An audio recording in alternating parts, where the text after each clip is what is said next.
Good evening. Welcome to the February 18th, 2021 meeting of the Zoning Board of Appeals. This meeting is being held via video conferencing in accordance with Governor Cuomo's Order 202.1. And until further notice, all of the board's meetings will be held remotely. So we ask the public to continually check the town's website for updates and new information. There are also options on the website for public comments and to pre-register to speak on public hearings. So please consider that for all future meetings. If you wish to view tonight's live meeting only, please do not join the Zoom meeting. Please go to the town's meeting portal, choose the meeting group from the drop-down on the left, and click on the live link at the top of the page. If you wish to be heard during a meeting but did not pre-register, please go to the town's meeting portal, choose the meeting group from the drop-down on the left, and you will find the information required to join the Zoom meeting. With that, I would ask that you join me for the Pledge of Allegiance. I pledge allegiance to the flag of the United States of America and to the republic for which it stands, one one nation, nation, under under God, God, indivisible, indivisible, with liberty and justice for all. for all. We will be starting this meeting with the public hearings.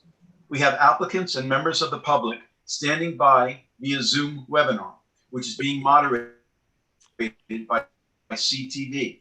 All certain will mute the speakers until it is their time to give testimony before the board. Please be patient. If you find that you are having difficulties accessing the hearings, please visit the town clerk's meeting portal and click on the instructions link. Also, there are a few public hearings that will not be heard tonight, being that they will be adjourned. So please listen to hear when they will be rescheduled for. We'll be doing that shortly. A reminder that applicants, agents, and members of the public speaking, other than attorneys, will be sworn in, will state their address for the record, and will offer their testimony as it relates to the application before the board. Board members who must recuse themselves from any application will state so on the record and will be removed from the meeting until the end of the hearing. Unless otherwise stated at the end of each hearing, all applications will remain open for written comments for all purposes until March 18th, 2021. Those comments can be addressed to the board secretary, Candace, and sent via email, mail, and dropped off at town hall. Additionally, in accordance with the governor's order, these hearings will be recorded and will be posted on the town's website. Before we go to the minutes, I also want to mention that Anthony Trezza from the planning department is here as well, and we greatly appreciate joining us once again. Thank you. Okay, and with that, I ask for a motion to approve the minutes of our last meeting. So moved. Second. Who made the motion? Oh, okay, Brian. Hi, Brian. Mr. DeSessa. Aye. Mr. Hahn. Aye. Ms. Burgess. Aye. Mr. Daly. Aye. Mr. Tuthill. Aye. Chair votes aye.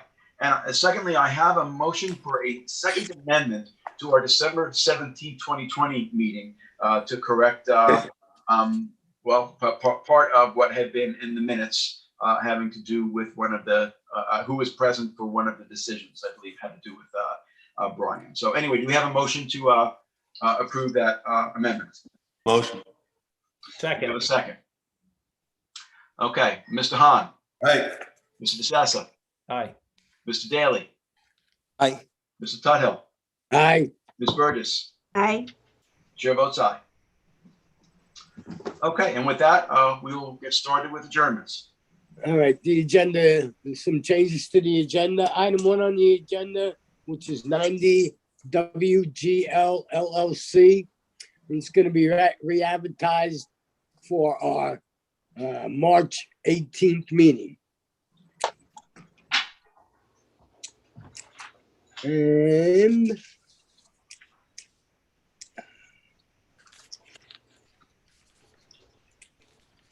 I'm getting there. All right, item 12 on the agenda is 65 Cliff Drive LLC. Move that we adjourn that to our 3/18 meeting. Second. Mr. Tuthill, Aye. Mr. Hahn, Aye. Mr. Daly, Aye. Ms. Burgess, Aye. Mrs. Sessa. Aye. Chair votes aye. Item 13, which is 135, a New Light LLC. I'll move that we adjourn that to our March 4th meeting. Second. Mr. Tuthill, Aye. Mr. Hahn, Aye. Ms. Burgess, Aye. Mr. Daly, Aye. Mrs. Sessa. Aye. Chair votes aye.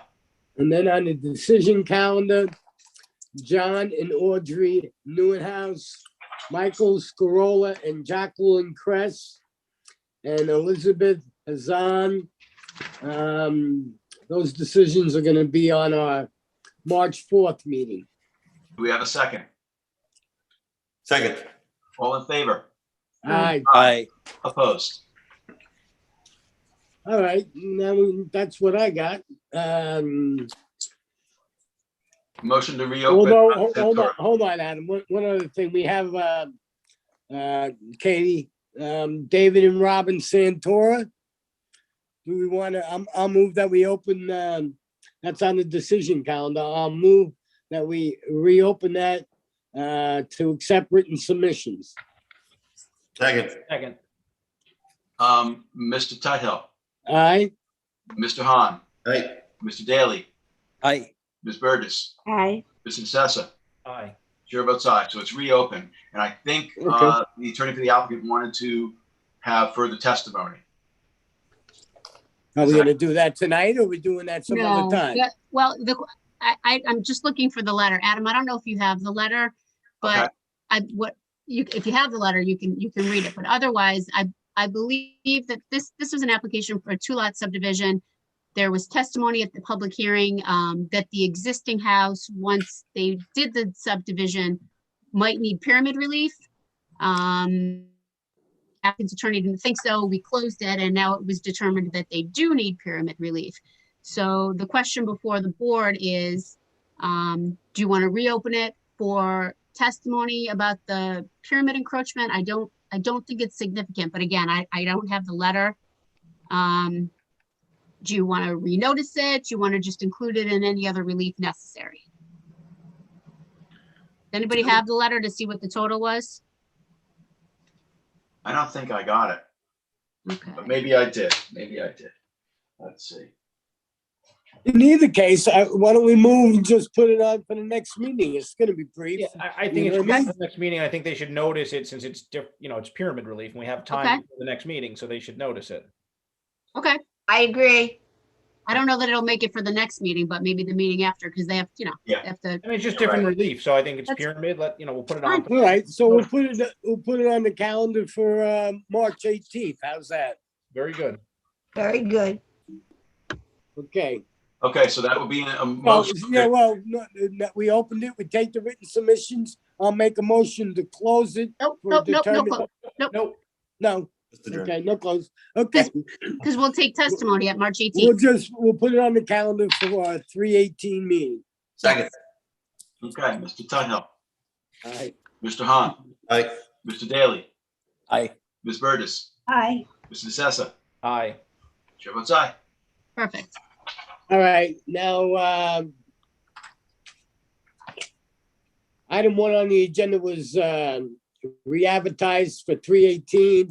And since Mr. LaCasa has a brand new baby that's 3 weeks old, we're gonna take item 8 on the agenda, which is Mark Reichman, 2 Scuttlebutt Farms in Bridgehampton, Suffolk County Tax Map 900 -50-1-9.10.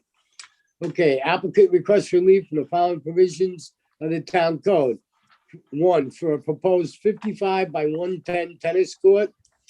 330-11, residential districts table with dimensional regulations for an accessory side yard setback of 25 feet, where 30 feet is required from a westerly property line.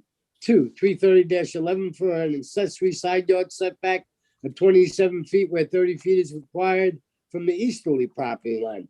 And 3, 330-76D, placement of accessory building structures and uses in all districts and 330-83C yards to allow portions of the proposed tennis court to be located within the required minimum and total side yard of the principal building, and 2, for a patio around the swimming pool.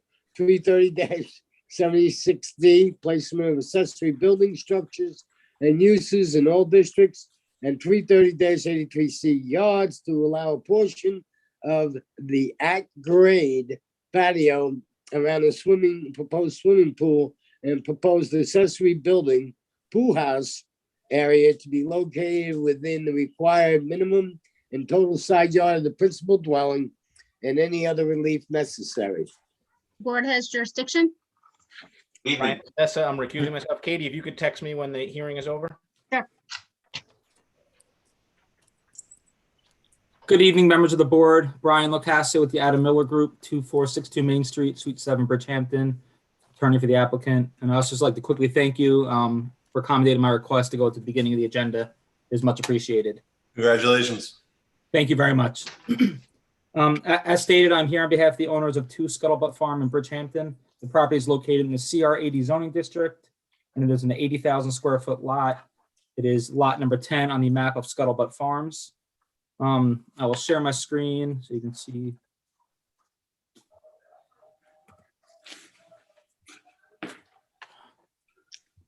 All right.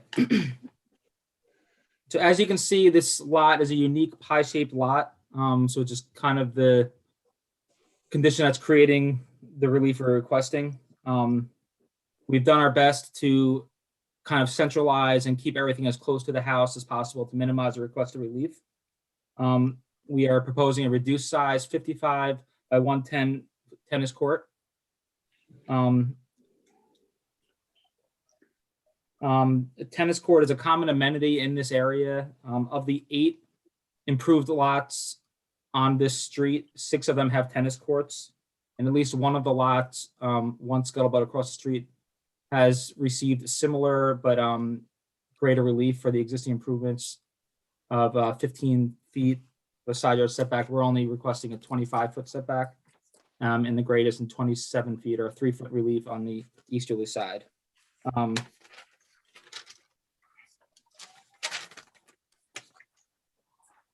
The existing improvements do not exceed the allowable coverage. With respect to the minimum and total side yard setbacks, due to the orientation of the house and the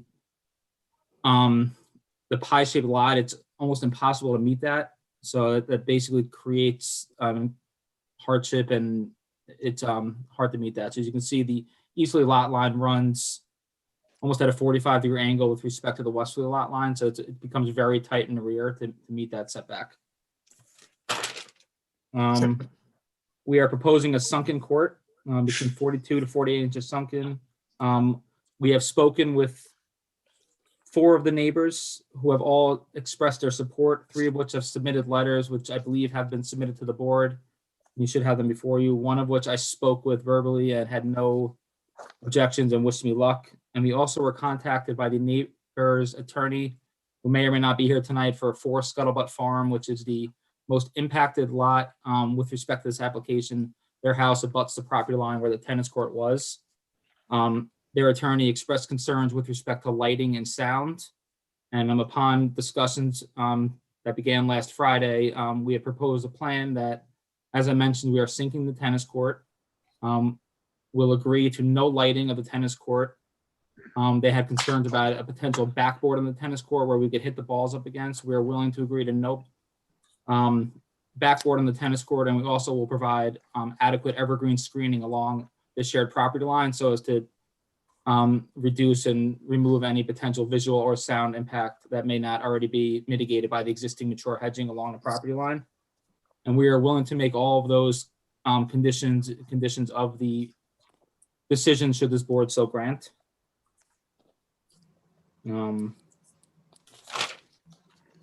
As for the relief, the grant proposal will not produce an undesirable change in the neighborhood or create a detriment to the properties. As I stated, 6 of the 9 lots on the street all have tennis courts. We're not exceeding the allowable lot limit, and with the mitigating factors we're putting in based on our conversation with the adjoining neighbor. We're doing our best to minimize any potential sound impact this tennis court may have. The benefit stall cannot be achieved by any other feasible method other than a request of variance. As I stated, this is a unique and difficult lot with a pie shape, and as you can see, there's no rear lot line, so it becomes very tight to put anything in. Our client does desire a tennis court, and we did our best to, one, reduce it to a 55 by 110 court to minimize the relief, and we did our best to kind of centralize and condense everything as close as we can to the house, with the pool patio, and the proposed pool house and pool pavilion. The requested relief is not substantial, and in my opinion, should be viewed as minimum. And we're only asking for 5 feet from the westerly line and 3 feet from the easterly line. Again, this is a challenging lot, and we're taking all the mitigating factors we reasonably can to offset any impact the sound of this tennis court may have. It'll be well screened from the street, and aside from Forest Scuttlebutt, the lot to the east is an ag parcel, so it's not a improved property. The relief requested will not have an adverse effect or impact on the physical or environmental conditions of the neighborhood. These proposed improvements are all common amenities with the immediate street and the Bridgehampton area as a whole. And again, we're not exceeding any lot coverage. It's just this lot is constrained with its building envelope, and that's why we're before you today. And the alleged difficulties are not self-created in the fact that with the shape of this lot and the constrained building envelope, and our client's desire to have a tennis court, it puts us in a difficult situation. So again, we did the best we can to propose a plan that creates the least requested relief. And in sum, I think that the benefit to the applicant outweighs any potential negative impact to the neighbors. And as you see, we have the support and the common agreement with the neighbors, and that's it. So I'll take any questions. Well, just wanted to start out by, I know you mentioned that there is screening. Yep. So I in particular wanted to see if there was screening between the tennis court and the adjacent property owner who's really primarily impacted by this, who is kind of to the northwest, sort of, I think. Yep. Yeah. So there is currently mature hedging. When I spoke with Joan McGivern, the neighbor's attorney, she stated that it's not adequate. So our client is happy upon discussions, they want additional evergreen trees or screening planted along that property line, and we are willing and happy to do that so as to shield off the area between them and the tennis court. All right. I do not have that shown on a survey or site plan because that was just discussed and agreed to these past few days. But again, we're happy to make that an express condition of any approval this board may grant, that such screening be installed. Yeah. And the other thing I just want to mention is the pie-shaped, pie-shaped lot and the Scuttlebutt Farm Lane going around the southerly portion of the lot. You don't really have a rear yard, so that's the other problem. And there isn't. There's a lot of relief here for structures being located in side yards. Well, there is practically no rear yard. So anyway, for what it's worth, and yes, and you're not asking for rear yard lot coverage relief. You're just asking for pretty minimal setback relief. But we want to make sure the neighbor's happy. So I don't know whether Joan's going to be on. It's going to be heard. Okay, good. One other thing, we have building department comments. I don't know, Brian, whether you were provided with these at all. We had received some comments which we did address in a letter dated January 27th. Okay. I don't know if there are further comments, but I'm happy to go through them. And sure. So we got comments from Marjorie Riley, building inspector, as follows. The survey shows that portions of the proposed tennis court and the proposed patio around the swimming pool and proposed accessory buildings pool house area encroaches into the required minimum total side yard for the principal building. The surveyor shall revise the survey or provide a letter indicating the amount of encroachment square feet for each side of the tennis court, east and west, and the proposed patio around the proposed swimming pool and proposed accessory building pool house area east respectively. Yeah, I don't know. what we're getting at with that is, that's something that we've been discussing, with, Janice Scherer. She's asking the board, and she thinks it'll be helpful for our meetings, and she's asking the applicants now to really identify how many square feet are we talking about? You know, is it 45 square feet that's encroaching, or is it, 555 square feet? So we're just asking for a little more detail on our variances. Okay. Yep. So we would just look for that information. Do you need that? Do you need those comments, Brian? I do. I would. Yeah. If Candace could email them to me when she has a moment, but I am taking notes. So, Okay. and I do not believe we submitted that yet. So I'm happy to get that information in a written submission just to give the square footage of this relief we're requesting for the 5 feet on the westerly and 3 feet on the easterly side for that small corner that pierces. Yeah. Brian, one of the other things I wanted to say is that one of the surveys or whatever we're calling this, sheet number plot 2, drawing title plot plans, has this tennis court at 115 feet by 55. So it's conflicting info, and I'm trying to figure out if the same lot coverage or tennis court square footage at 6325. There's just conflicting info that I received in this application. That's possibly a prior site plan that has since been submitted, but if you can see the one on my screen, it is in fact a 55 by 110. Yeah, I see that on Yep. on some of these others, but one Yep. of the ones that I got in my package has it at 115. So if that needs to be tossed out or Yeah, that should be made disregarded. null That and is a void. prior site plan that we're no longer proposing. Okay. Okay. Any other questions from members of the board or Kate? Okay. If not, is there anyone from the public who is waiting to be heard on Zoom this evening? Can we hear Joan first? Well, hold on, Helen. Is there anyone from the public who's waiting to be heard in connection with the application of Reichman? This is for a property located at 2 Scuttlebutt Farms in Bridgehampton. And Joan, yes, we want to take you first. If you're waiting to be heard, this would be the time to raise your hand to let us know if anyone is waiting to be heard. Hi, it's Joan McGivern from Toomey Latham. I just wanted to thank Brian for presenting our agreement. And just to be clear, we agreed on sinking the tennis court, to have no night lighting, no backboard, and appropriate evergreen screening between the property, and that be made subject to granting the variance. Otherwise, we have no objection.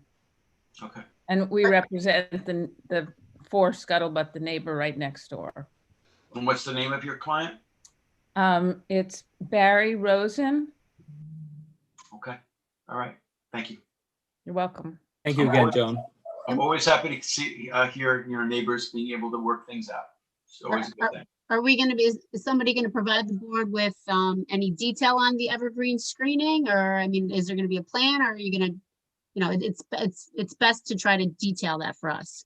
I think, well, Brian and I can talk about that offline. Okay, perfect. And then just submit that to We the board? just reached this agreement, so we Awesome. hadn't codified it yet. Okay, so just whatever I you no agree on. issue with send it. that though, and presenting some sort of a detail to that effect. Perfect, thank you. I'm happy to work that out with Joan. Terrific. Thank you both. Yeah. Is there anyone else? I'm sorry. Is there anything else you wanted to add? No, thank you. Okay, thank you. Is there anyone else who is waiting to be heard on Zoom in connection with the application of Reichman? This would be the time to let us know by raising your hand if you'd like to be heard. I see no other hands. Okay, if not, Mike, it's yours. Brian, I just wanted to ask you, we just had a hearing on a setbacks for tennis courts in Bridgehampton just in recent weeks. And I'm looking at this plan and I don't see any reason why the court could not conform to setbacks if it was moved 5 feet in and 5 feet down, there doesn't appear to be anything in its way. Is there any reason why it couldn't be placed in a conforming location regarding Yeah, setbacks? With the sinking of the court, we weren't able to shift it any further east. And with the proposed pool house and pool patio.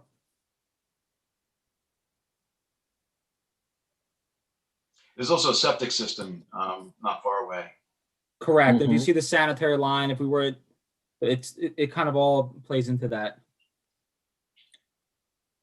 So the pool house and the pool couldn't be adjusted in order to accommodate it? And if we were to shift it any further east, if we were able to, it would then likely just further pierce the eastern line. While the relief there is so minimal right now, we are up against that eastern. So it's just, we're in such a corner there. Yeah, it's a line that's coming in at that angle. Okay. So what are we going to do now? You're going to submit a more detailed landscaping plan that outlines the terms of the agreement? I would be happy to do that, yes. And I could submit a Okay. written letter with the other conditions we've agreed to, just so it's codified if you need, with the no lighting, the no backboard, All and right. the- So, and the contents of the sinking. so we don't see any need to come back then for this. We can close No, this. I would request we close it and leave it open for written submissions. Joan and I will address the screening. And once her and I are on the same page, I will submit a written confirmation of that Joan has approved. Okay, so let's close this except for written submissions. Written submissions will be accepted until, I believe the date I heard was March 18th. Is that right? Yes. And if they're received, then we will have a decision on April, I'm sorry, the date again, folks? One. April Fool's Day, we'll have Yeah. a decision. Second. Okay, Mr. Daly, Aye. Mr. Hahn, Aye. Mr. Tudhill, Aye. Ms. Burgess. Aye. Chair votes aye, and Mr. DeSessa had recused himself, so he abstains. Thank you, Brian. Thank you again. Congratulations. And again, thank you for accommodating my request. I really appreciate that. No Yes, problem. Have a great night. Have a good night and all the best. Take with care, it. Brian. Don't Thank forget you. the Appreciate binky. it. Go get the binky. Okay, item 2 on the agenda is 747 Flanders Road LLC, 747 Flanders Road in Flanders, Suffolk County Tax Map 900-144-1-7. Applicant requests a determination that the subject parcel, Suffolk County Tax Map number 900-144-1-7, is held in single and separate ownership from all adjacent parcels and thus entitled to relief pursuant to 330-115D. If the board deems the subject parcel to be a single and separate parcel, then applicant requests relief from Town Code 330-34, Business District Table of Dimensional Regulations for a principal rear yard setback of 25 feet where 30 feet is required for an existing 2-story dwelling on a non-conforming lot and any other relief necessary. Board has jurisdiction. All right, Kate, you want me to read 3 too, right? The next one, Wayne, you right? okay with that? Yes, that's Okay. fine.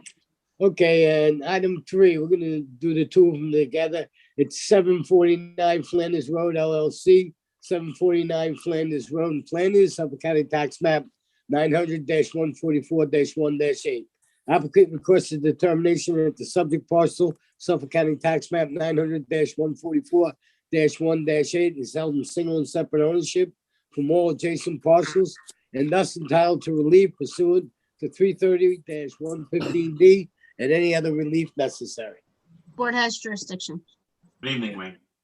Good evening, board members. Wayne Bruin, O'Shea, Marcinson, and Bruin for the applicants.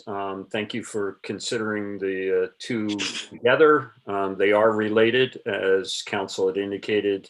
We're here for interpretation that the lots are single and separate. They are 2 adjoining lots.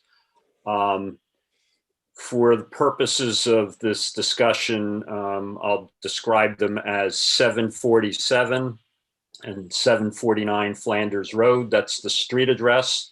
They're two side-by-side rectangular parcels. They're located on the south side of Flanders Road or Route 24. They're approximately 250 feet and 300 feet east of Cypress Avenue.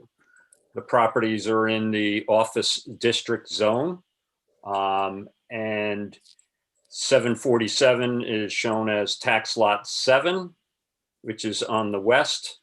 If you're looking from the street, it's to the right. And that parcel contains 5,000 square feet. 749, which is tax lot 8, is on the east. It's on the left side if you're looking from the street, and that contains 6,250 square feet. As I indicated, they're both located in the office district zone, which is basically a small pocket of office districts surrounded by R15 zoning on Flanders Road. It encompasses approximately 11 parcels, one of which is known as Silverbrook Pond, and that's a rather large parcel to our east. I'll describe the neighborhood later as we discuss those 11 parcels. The applicant, they proposed new dwellings, which are permitted as special exception use in the office district zone. Just as a note, the pyramid law does not apply in the office district zone. And so parcels 747 is currently improved with a 2-story dwelling, which is under construction. And I have to apologize, and I want to thank the building inspector. And we did receive the building inspector's 2 memos on this, so you won't have to read those. But the building inspector picked up that the surveyor basically mixed the 2 parcels up, and he put the 747 as proposed and 749 under construction. Essentially, the 2 dwellings there are to be built on this property are identical, both same in size. They're both 24 by 40, 960 square feet on footprint, 1,920 total floor area. They're both about 26 to 27 feet in height, where the maximum height in the office district is 35 feet. 747, however, is under construction. Interestingly, the planning board issued site plan special exception approval last January, January 23rd, 2020. And thereafter, the building department issued a building permit on July 23rd, 2020, and we provided copies with all that.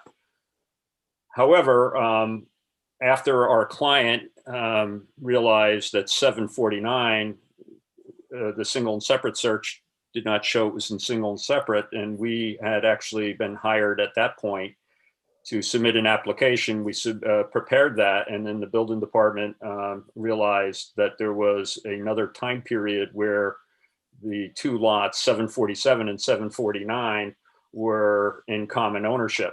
And thus, that's why the second lot is before you. 749 was in common ownership with the parcel to its rear or to the south, and 747 and 749, which are side by side, were in common ownership for a period a little less than 1 year. In January of 2018, and for that period, essentially from January 22nd, 2018 to January 8th, 2019. So we're here for the interpretation that these were, despite the common ownership, that they're held in single and separate ownership, entitling the properties for the automatic relief under 331.15D. With respect to that argument, as to the first issue between 747 and 749, and we provided all this in our petition pretty detailed, and the single and separates are there, but they have, both parcels were historically held in single and separate ownership since the 1940s. More recently, 747 and 749 were acquired by separate deeds by Mr. Jose Molina, but he acquired one in his name in 2006 and the other in a corporate name in 2007. He had maintained them as single and separate, but they came into common ownership as a result of divorce proceedings between him and his ex-wife. And for whatever reason, the counsel for the wife accepted deeds that went into her name alone. And shortly after the divorce, she disposed of those, and they were conveyed by separate deeds. So there was that 1 year period while she owned them that they were in common ownership. Nonetheless, as per your previous precedents in case law, the question here is, absent a clear intention to merge, the common ownership alone does not cause the merger. And so some of the factors you've considered, and we presented to you with evidence that the lots have maintained separate identities and that they were conveyed by separate descriptions, separate deeds, and have maintained separate street addresses. In addition, they've remained as separate tax parcels and have been continuously assessed and taxed by the town as separate tax lots. All the lots are consistent with the size and depth of all the other lots, particular not only in the office district zone that we're in, except for the pond, but also other lots surrounding in the R15 zone. The lots are not identical. They're not totally contiguous. 749 is approximately 25 feet deeper and is larger in area. Each have their own value and been conveyed for substantial consideration separately. And the values do not substantially enhance that of the other.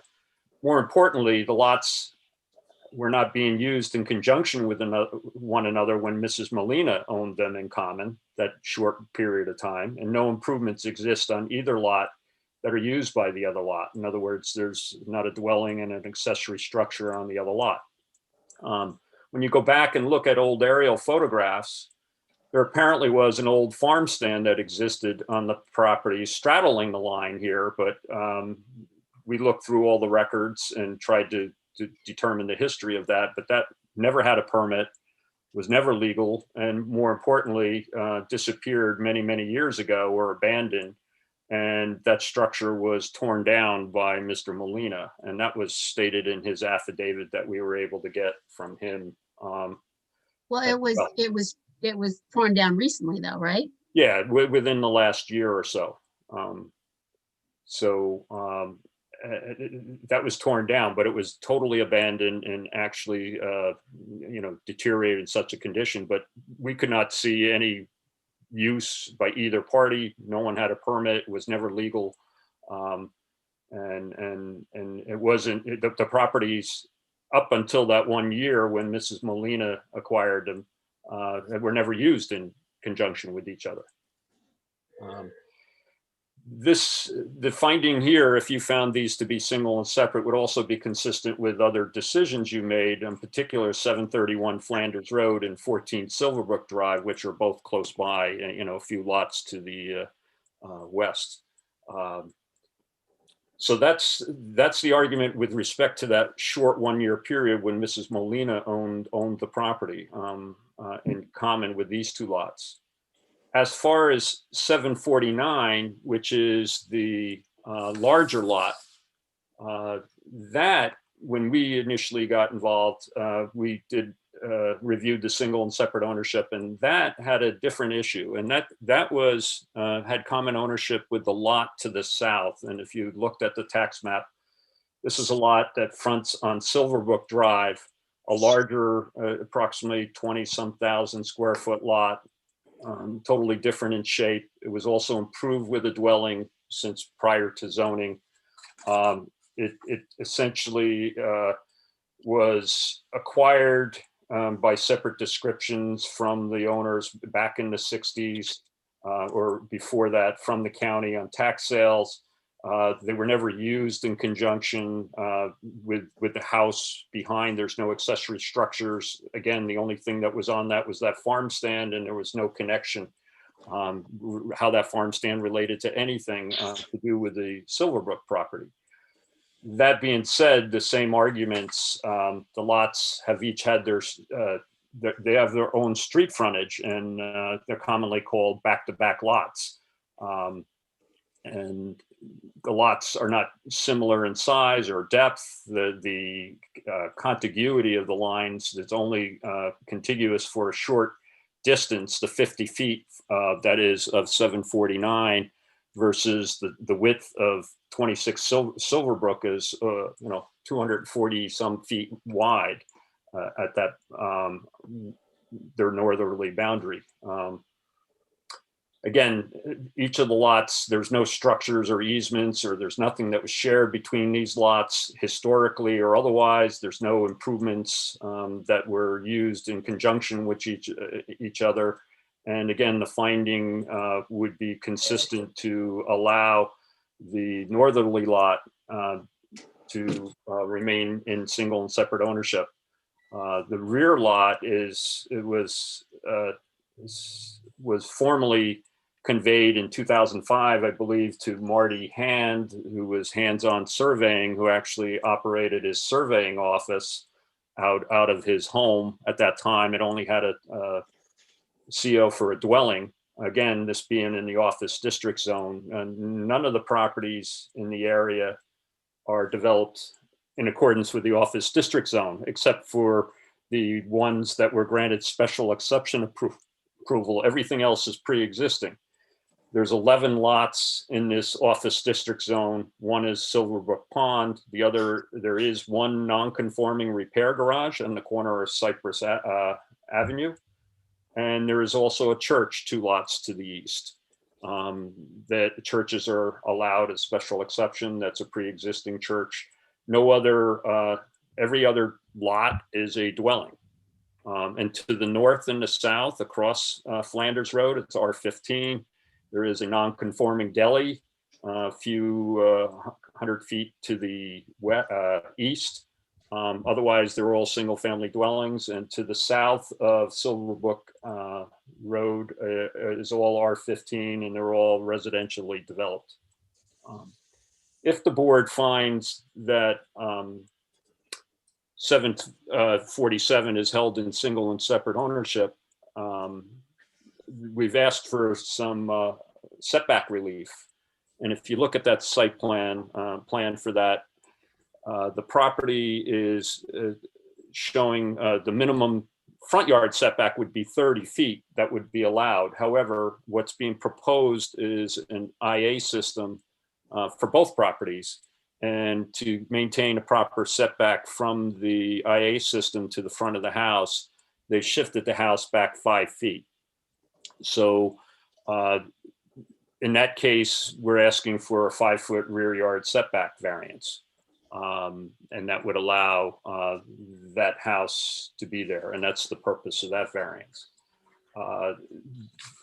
The health department has already approved each development of each of these. Like I mentioned, the planning board didn't notice this or address the single and separate, nor did the building department on 747, and actually issued the permits, and that's all under construction. That's why the notice in the application referred to an existing structure. The lots, according to all the aerials, and we confirmed this with the building inspector, all been cleared and previously disturbed. So there's the clearing restrictions in the Aquifer Protection Overlay District would not apply either. We understand that the board, we will need to get you revised surveys that actually correctly show which dwelling is which. I don't understand how the surveyor mixed that up, but certainly Well, that was neither one's proposed, right?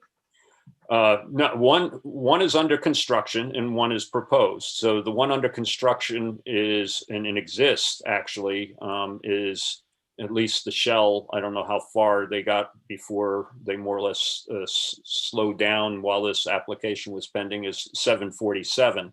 The survey we submitted says proposed house. On 749, the surveyor had actually listed that house as under construction, and that one, there is no construction, that's currently vacant, and that's all proposed. And that one doesn't need any relief. It's a deeper lot, so the 35 feet could be maintained for the septic system in the front, and they meet all the other required side yards and setbacks. And as I mentioned, the height of the house is 26, 27 feet. The building inspector, and I think this is a recent thing, they're looking for more details as to the average grade. All that is shown on the survey, actually. But their comments were about having the grades also shown on the elevations that they will need for the building department to issue the permit. They're all something we already alerted the surveyor and the engineer architect to revise, and we can get those back to the board for your consideration. So if you have any questions, I'd be happy to try to address them. I appreciate the presentation, Wayne. It was very thorough in terms of both lots and the issues with the single and separate on each of them. I think that we have most everything we need, other than the revised surveys. Yeah.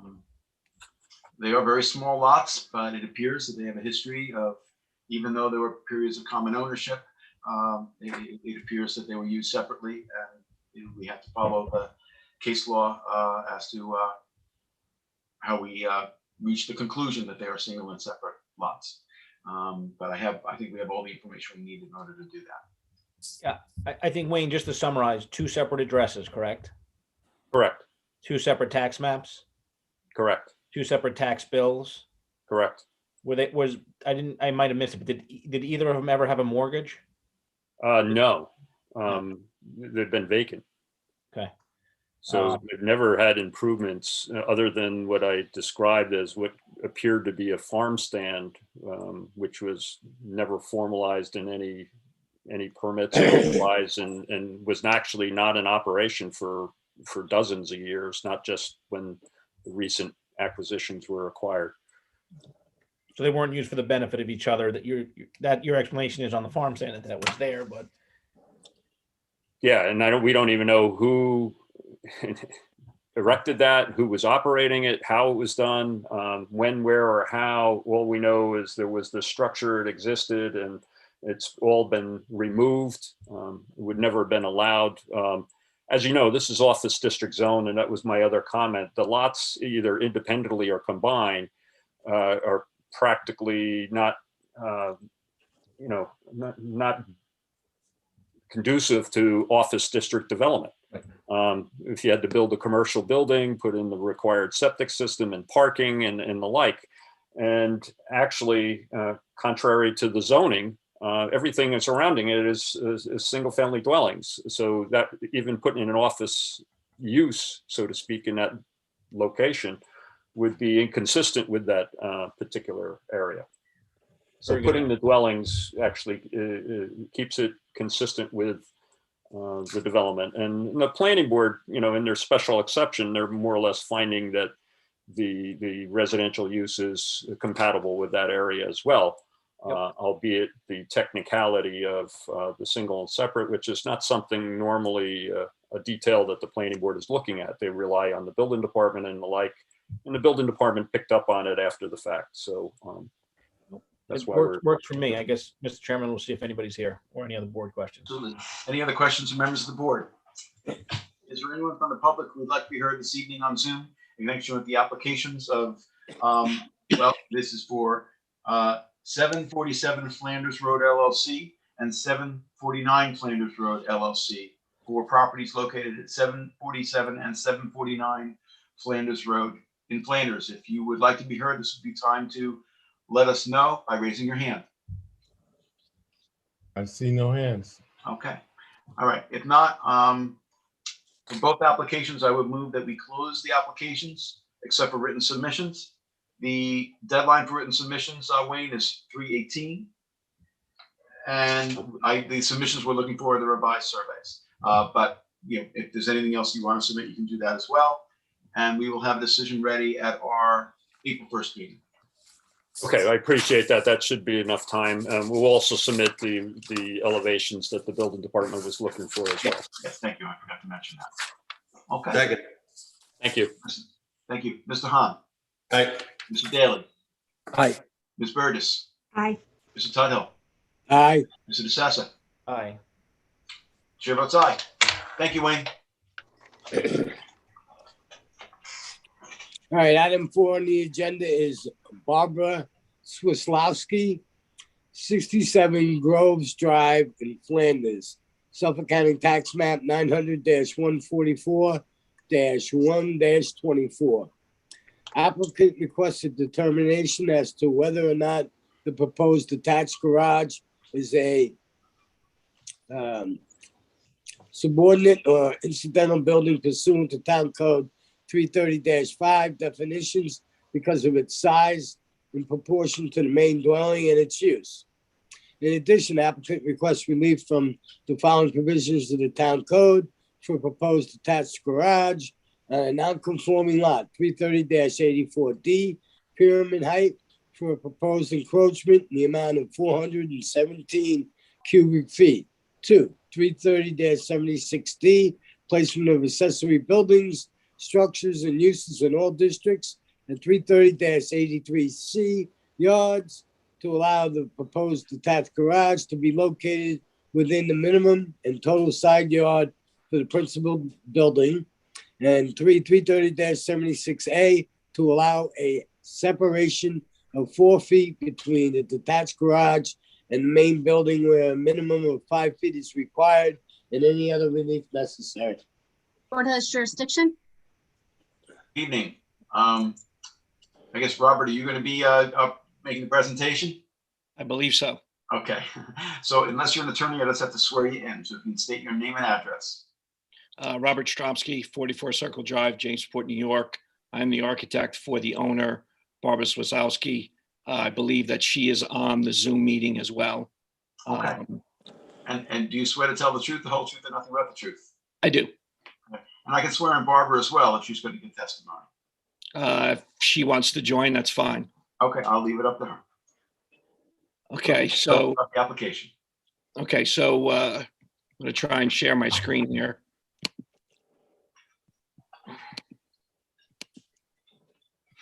Can everybody see the drawing?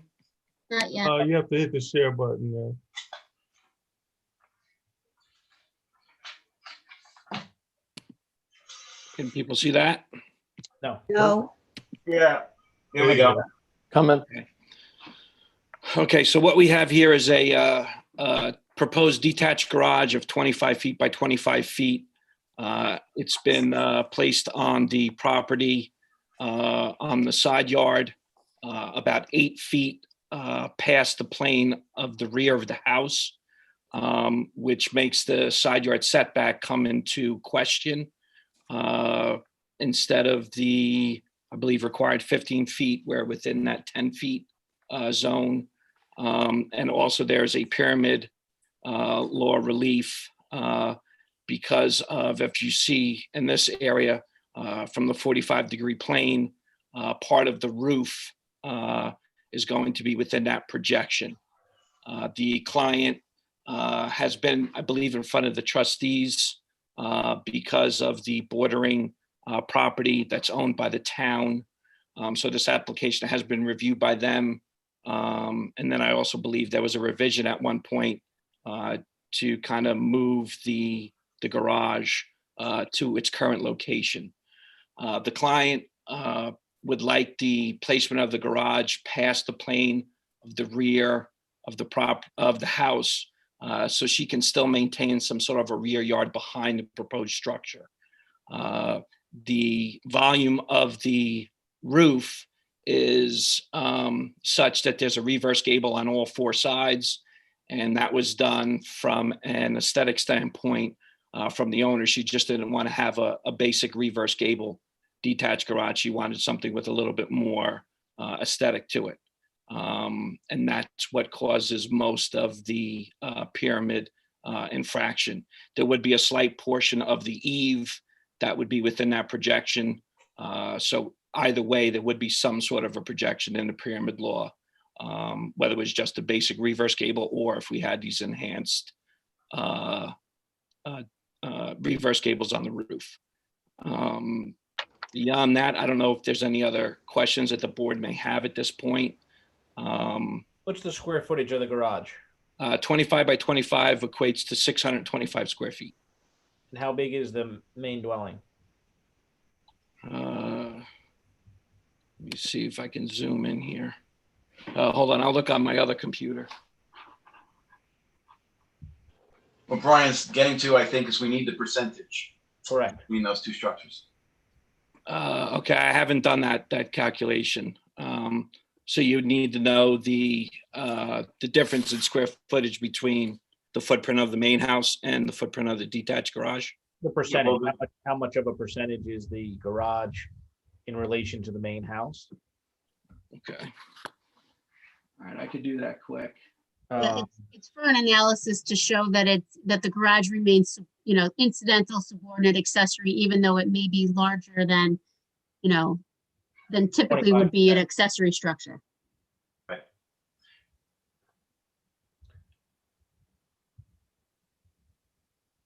And then my question, while it's not a lot of pyramid, it's, completely design driven, not necessary, but why can't we, the 5 to 4 feet between the buildings, is that a safety concern? Or I know the 5 feet is, I think, Katie, don't correct me if I'm wrong, don't we usually ask for some kind of fire department or emergency service letter, or? I couldn't remember. I was trying to remember that we've only seen that like once. Kevin Springer had an application with that. It is in the town code. Right. I don't know who we would ask that. You think maybe the fire marshal? Is that what you said? I just thought, I think the purpose of that code, if I recall, is, for emergency personnel or access or, getting around and. It can't hurt. We could ask for that. We're going to keep it open 30 days anyways. Yeah, and if there's a way for this to be done without that relief. As far as the pyramid relief or the side yard relief? The 5 feet to 4 feet between the garage and the house. Yeah. Right now it's proposed, I believe it's 4 foot is Right. between the garage. And that's basically just for access. So she could walk between the two buildings. Okay. Well, I think. Robert, I'm waiting to hear about the percentage. What is- Okay, I just figured out the footprint square footage of the main dwelling is 1,041.25 square feet.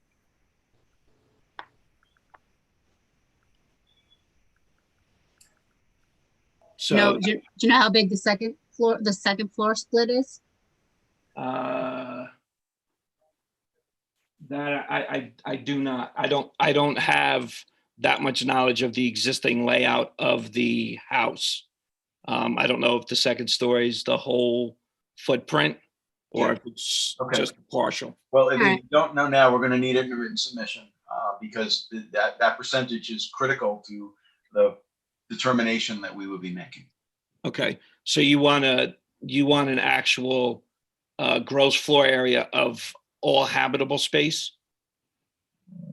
I believe so. Okay, so you don't care about the lower level as far as the basement level. That's uninhabitable. Katie, do we consider the basement? I don't No. think so. No. Candace is on. I don't think we do, but we'll get all that information and, Yeah. Okay, so I apologize. I didn't know that was required. I can get that information to you. Is that something I can email to Candace? Yep.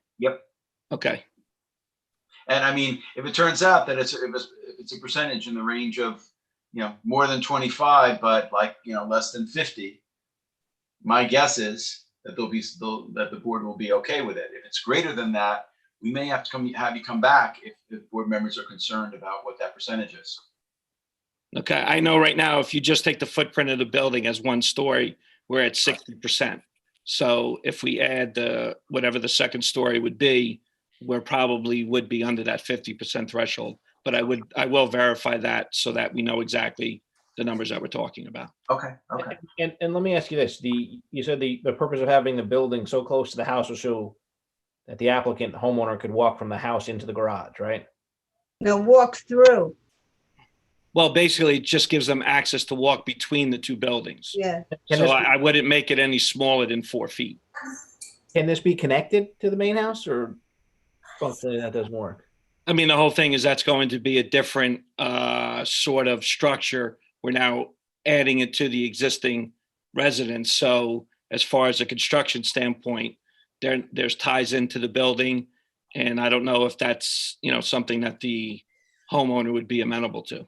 I mean, that's something that we could ask her if she wants to join the meeting. Obviously that's something that she could I'm address. just thinking, because if your percentage, when you work out the percentage of the house to the accessory is higher than that this board would be willing to do, an alternative would be to have you connect it to the house, and then you don't need that section of the relief anymore. Okay. But we're going to need to know what that percentage is, I think, before we can have that discussion, but just something for you to think about. Okay. But if it's under 50%, we're probably going to be within that standpoint. But like I said, I will verify that. I do not have existing plans of the house, so I couldn't give you an accurate number right now, but I will have that information for you. Okay. Yeah, and the other thing, and what Brian was mentioning is the 5 feet to 4 feet. Is it possible to have the distance be 5 feet, live up to that, and not have variance relief for that? We could make it 5 feet, sure. Okay. Well, it's just one less. And the only thing is, by doing that, it's going to increase the side yard setback. Well, or the building's 24 by 24 instead of 25 by 25, which may help you with the 5 feet between the house and the garage, and also with the percentage. Okay. I mean, I'm speaking for myself. I mean, the pyramid relief is minimal, so Yeah. I'm not really concerned about that. But Okay. between the buildings, I am concerned about. But if, on the other hand, the owner, wants to connect the buildings, do it that way, that's an alternative as well, and that avoids the determination. But if it's less than 50% between the primary structure and the accessory building, speaking for myself, I'm okay with it, and my guess is that there'll be support from the rest of the board. I don't know if anyone wants to give their thoughts about that. Okay. Yeah. I'd like to mention that, having seen the property and seen the size of the house, that it does look to me that it's definitely less than 50%, whether it's 30% or 35%. The house is not that small a house. So I don't think that will become an issue. But of course, Robert, I would have liked to see you would have had that, since that's the first sentence in the application as to the percentage. But that's based on my visual examination of the property. Okay. Yeah, I think I don't have an issue with it. I think it's minimal relief, but I'm concerned with the 5 down the 4 feet. So if you could address that to, 24 by 24, I think it just helps all around. It eliminates the safety concern that may or may not be there. It reduces the percentage, even though it seems like you're going to be okay with the percentage. And it may even reduce a little bit of the pyramid by a slight amount. And, I think they still get, a full 2-car garage plus. Okay. Unless there was another reason it had to be 25 by 25. I believe it was a design that the homeowner had come across, seemed to like it, and that was the size of the detached structure that we were going with. So again, that's something I can discuss with her. I believe, if she has any questions about that, I'm sure we can bring that up in another discussion. But I'll definitely raise your concerns to her and see what we can do to mitigate some of these measures. Okay. And if it turns out that this is what you're going to be doing, changing that the 4 feet to 5 feet, then we would need revised survey, and if anything else has been submitted that references that measurement, it would need to be revised. And I'm only one person. I don't know how the rest of the board feels. I just think the 5 to 4 feet, if there's a safety issue, that'd be my only concern. I'm okay with everything else. Yeah. I'd just like to, Adam, if it could come to Robert's attention, the comments. Yes, in building department. Yes, which are quite extensive. Yeah. I don't know if Robert had an opportunity Robert, did you see the comments of our building inspector, Marjorie Riley? on- No, I have not. Well, can we make sure he gets one, and that Okay. Yeah. in your written submissions, if you can please address these issues? Yeah, so I'll read it. Yeah, It's a long one. Do we need to read it? We need to read it? I mean- it may be that. I think he needs to get a copy because it's quite extensive. I don't think the reading is sufficient. Okay, well, the first part of it is the portion of the fence that encroaches onto the parcel to the south shall be removed or relocated to a conforming location. Okay, so that, is something that we would want to address in our decision. And then we go, in order to confirm compliance with Town Code 33077D, the surveyor shall revise the rear yard coverage calculation to include the wood deck over patio and the portion of the garage that is located in the required rear yard. That's changed to the survey. And then number 3 is all about making sure that the pyramid calculations were done correctly. So that's what that is for. And then, in addition, the south, east, and west elevations of the garage shall be, this having to do with the pyramid. Fourth one, the property appears to be overcleared. The applicant shall contact the town planning division regarding the revegetation process. And though not part of this application, any fence over 4 feet in height requires a building permit, and no fence over 6 feet in height is permitted. Depends on where it's located as to whether it's permitted, I think. Okay. Though not part of the application, the dwelling appears to have a basement that was finished without the benefit of a building permit. A building permit will be required to legalize this work. I did. I've seen the basement, it's not finished, but what document you might need, that's for you to decide.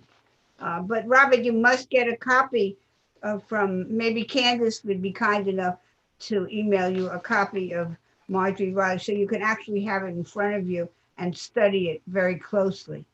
Okay. Yeah. Thank Yeah, you. I don't have any comment. And as far as I know, the basement is not finished. So, It's not finished, no. so I don't even know where that comment came from. I don't know either. I was after I read that and I saw the basement, but you just need to let Miss Riley know that and do whatever she requires so that she's not concerned that a building permit is necessary when in fact it's not necessary. Okay. Okay. I'll reach out to Candace to try and get a copy of that. Thank you very much for doing that, Robert. Okay.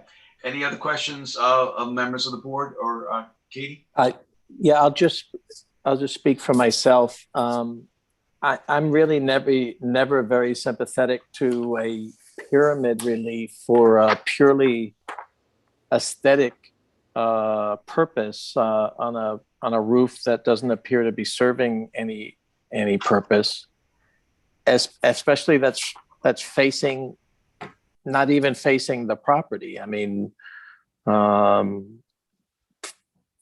eliminating that back gable wouldn't change the appearance except to someone who's standing behind the garage. But that's just my personal feeling about it. I mean, it seems silly for a zoning board to grant a pyramid relief for something that trite.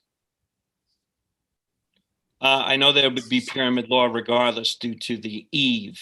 It's not, there's a slight part of it that is going to hit the eave regardless, whether that reverse gable was there or not. It's obviously going to reduce the cubic foot that's involved, but I believe that some sort of relief would need to be granted, but obviously it would be diminished if that aesthetic element was removed. And the amount of pyramid relief is, to me, a significant part of this. I understand what Mike is saying. A number of 417 cubic feet of pyramid relief, I just can't see how that can have a negative impact on the neighbors. That's just me.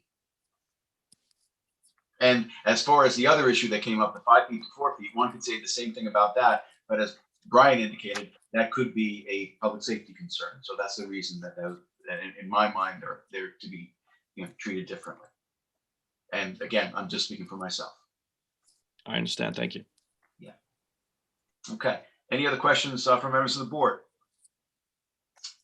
Is there anyone from the public who would like to be heard in connection with the application of Swislavsky for property located at 67 Groves Drive in Flanders? If you are waiting to be heard on Zoom, this would be the time to let us know by raising your hand. There are no hands. Okay. If not, Helen, it's yours. Okay, well, at this time, we'll close the public hearing. We'll have written submissions on March 18th. Robert, do you think you can get everything to us before March 18th? I know I could revise a proposed site plan. Would I have to have the surveyor actually revise his survey? Because I can't speak for him, but Well, I would imagine we should be able to. If you can't, Robert, you need to inform Candace and she can make it an adjustment. Okay. Otherwise, assuming you do, we'll have a written decision on April 1st. But take what time you need to give us what we need. Yeah, Need I'll extra try to time, get looks like to you Candace as soon as I can. Thank you, Robert. Okay. All right. So that is a motion. Do we have a second? Second. Ms. Burgess, Aye. Mr. Tudhill, Aye. Mr. Daly, Aye. Mr. Hahn, Aye. Mr. DeSessa. Aye. Chair votes aye. Thank you for your presentation tonight. Thank you very much. I appreciate it. Yep, take care. All right. Item 5 on the agenda is 89 Wild Goose LLC, 89 Wild Goose Lane in Watermill, Suffolk County Tax Map 900-103-2-29. Applicant requests relief from the following provisions of the town code for a proposed tennis court on a non-conforming lot. 330-115D3, continuance for a proposed rear yard coverage of 26.2%, where a maximum of 15% is permitted.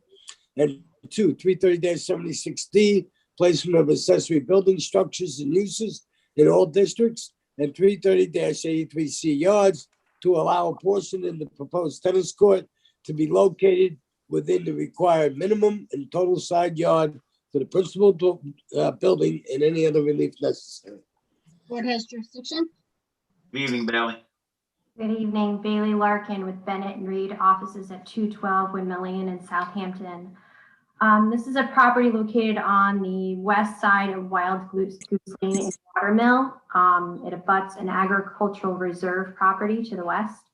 The parcel was part of the map of Hayground Avenue, which was recorded in 1970, and so RA zoning is applicable to this property.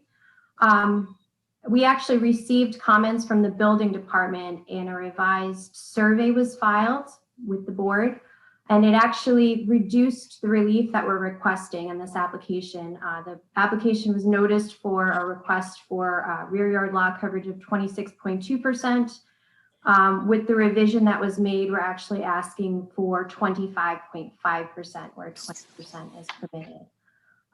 The tennis court is located in a conforming location with respect to accessory structure setbacks, although a portion has been placed in the required side yard for the principal structure.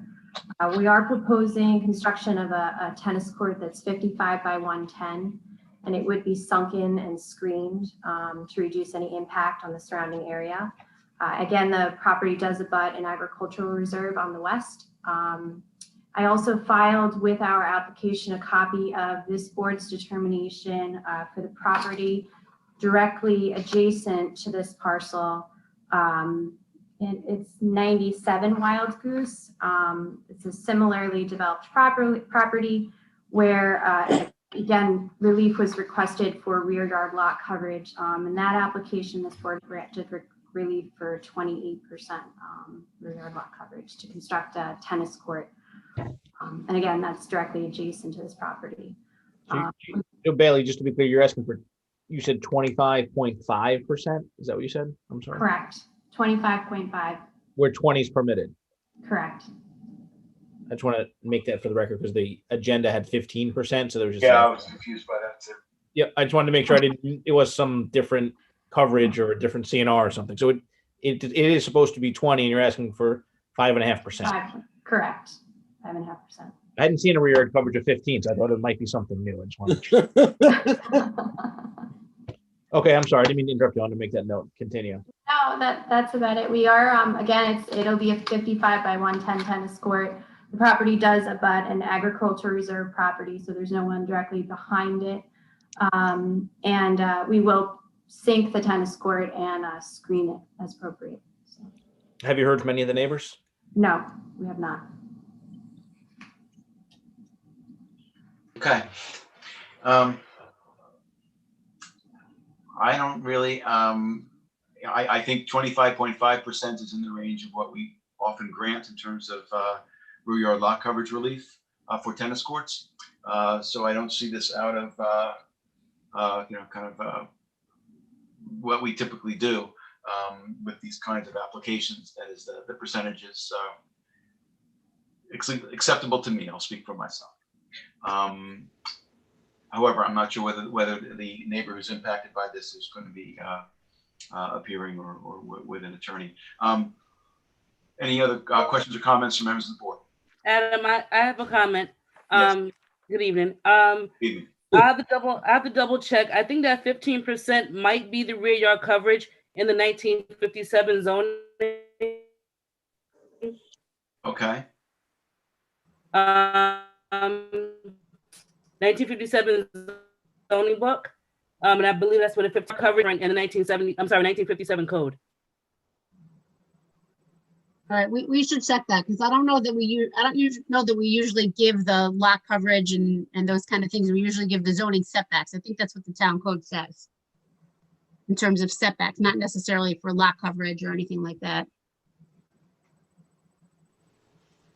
I mean, it's still within the range of what this Okay. board previously granted, but I think just to clarify that it threw me off when I saw that number. Bailey, did you say anything about the amount of the square footage that encroaches into the rear yard? That's one of the notes the building department has been starting to ask us to. I do have that number. It's 853 square feet. Thank you. Over what we're permitted. At Thank you. 20%. At 20. At 20. Okay. Okay. Any other questions? Is there anyone from the public who is waiting to be heard on Zoom this evening in connection with the application of 89 Wild Goose LLC? This is for property located at 89 Wild Goose Lane in Watermill. If you are waiting to be heard on Zoom, this would be the time to let us know by raising your hand. There are no hands. No hands. Okay. Okay. Having the lead on this and having no other board questions, I would move that we close the public hearing, leaving the written record open until, Katie, you said March 18th? Yep. March 18th with a decision on April 1st. Second. And if we could just get clarity, Bailey, either through your office or with Candace on what we're giving relief from, whether it's 15% or 20%, just so that we can be accurate on a determination. I'll find out. Great. That's my Okay. motion. Okay. Mr. Second. Sessa. Aye. I think Mr. Hahn had seconded. Mr. Hahn, Second. All right. Mr. Tudhill, Aye. Ms. Burgess, Aye. Mr. Daly, Aye. Chair votes aye. Have a good rest of your night, Bailey. Thank you. Two. You could tell John you're much more pleasant, Bailey. Thank you. Oh, baby. Definitely. We were all thinking it. Item second 6 that. on the Item 6 on the agenda is Diego and Marlene Quispe, 828 Flanders Road, Flanders, Suffolk County Tax Map 900-143-3-47. Applicant requests relief from the following provisions of the town code. 1, to legalize the construction of a second-story addition to the existing dwelling without the benefit of a building permit on a non-conforming lot. 330-84D, pyramid height for encroachment in the amount of 3,216 cubic feet, 277 cubic feet west side, 2,939 cubic feet east side to legalize the construction of a screen room to the rear of the dwelling without the benefit of a building permit. 330-115C continuance for a principal rear yard setback of 20.9 feet, where 29.3 feet is existing, and any other relief necessary. Here comes the flogging. Here comes the flogging. The board has jurisdiction. Okay, good evening. Unless either of you are attorneys, I just have to swear you both in. Or actually, Dave, I guess you're doing the application. Okay, so I just swear you in. Can you hear us? Yes. Yep. Okay, you can state your name and address. Yeah, my name is David Lee Radican. I'm at 33 Montauk Highway, Quogue. Okay, and do you swear to tell the truth, the whole truth, and nothing but the truth? Yes. What is it? You swear to tell the whole truth and nothing but the truth. I don't know. Say yes. He does. Okay, all right. So can you tell us about the application? Oh, wait a minute, are we gonna swear in the other young lady? Because she may. I'm not sure whether they're gonna. This is Barbara Radican. I'm Dave's wife. Yep, I'll swear you in as well, Barbara. If you can just state your address. Yes, it's 33 Montauk Highway in Quogue. Okay, and do you swear to tell the truth, the whole truth, and nothing but the truth? Yes, I do. Okay, and I'm not sure whether the owners are going to be giving testimony or not. If you want me to swear them in, I can swear them in as well. They're here in case you have a question, if you'd like to do that. Marlene and Diego should be on here. Okay, all right. They should flip their screen too. Marlene, you're like upside down. There we go. Thank you. Okay, so I'm just going to swear you both in as well. If you can both state your names and addresses, please. Say it louder. My name is Marlene Kishby. Diego Kishby. I'm Diego Kishby. Okay. And we live in DA 28 Flanders Road in Flanders, New York. Okay, and do you both swear to tell the truth, the whole truth, and nothing but the truth? Yes. Yes. Okay, thank you. Okay. You can tell us about the application whenever you're ready. Okay, Dave is going to speak, and then if you have questions, I'm just going to have to say it to him. So if you would. Thank you. You could start. Okay, good evening, Adam and the board. Again, I have a hearing handicap, so if you can be patient with my presentation. Barbara will be my ears if there's any questions after I've given you this presentation. The subject property is a single-family, 3-bedroom, 1-bath house. It's located at 828 Flanders Road. The lot is part of a old file map known as Silverbrook Colony.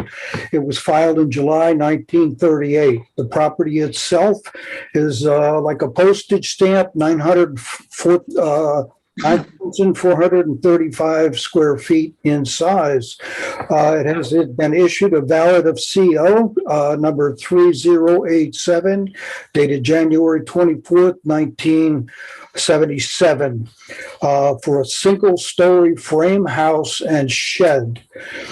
It is currently owned by Marlene and Diego Quispe. They bought the house in 2015. As shown on an updated survey provided by Twin Fork Land Surveyors, last dated February 21st, 2020, the principal structure, when constructed prior to the current zoning, was located far to the back of the rear of the property. Subsequently, almost half of the home lies beyond that R20 zoning 50-yard rear yard setback. At the time of its original construction, the property was in a residential D district, which required a rear yard setback of 30 feet. Its current setback is 29 feet, 3 inches. At some point in 2018, the Crispies decided to construct an attached 8-foot 7-inch by 28-inch screen porch to the rear of the property, or to the existing home at the rear of the house. Of course, it was done without the benefit of a building permit. This addition of 250 square feet, it's a non-habitable space, and it was constructed on an on-grade masonry patio. It has no heat, and it has no plumbing.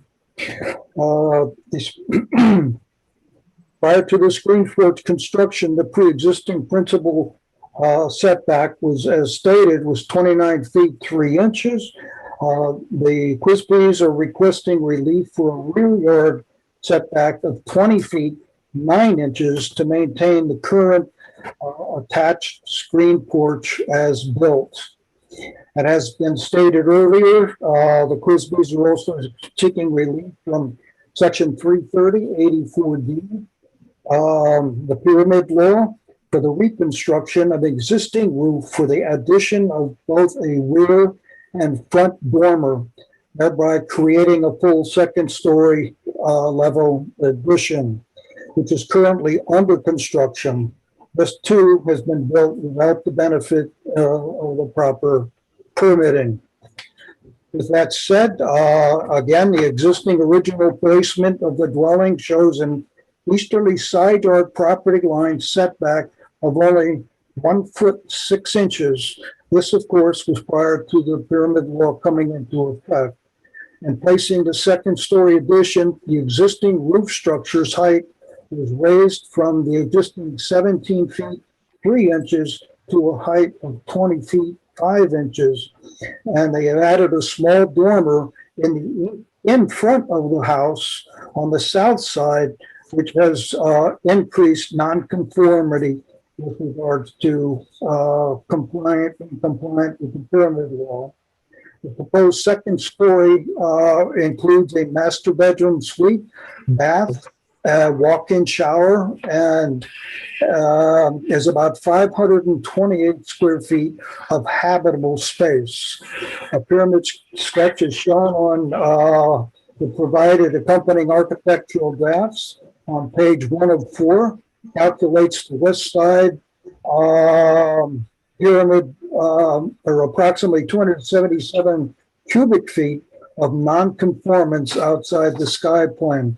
The approximately 29 or 2,939 cubic feet on the east side has also been calculated. Well, most of the cubic feet outside the pre-existing structure is in those figures. These calculations were provided on the draft plans by Paul J. Clinton, architect, PE. To give some added clarity to this application as to when and why this second level was added, the Quisbys want the zoning board to know and to be aware that in January 2019, they experienced a devastating house fire. Over 20% of the roof frame was destroyed, and the other tire structure of the roof was severely compromised. The smoke and the resulting water damage caused the entire home to be gutted.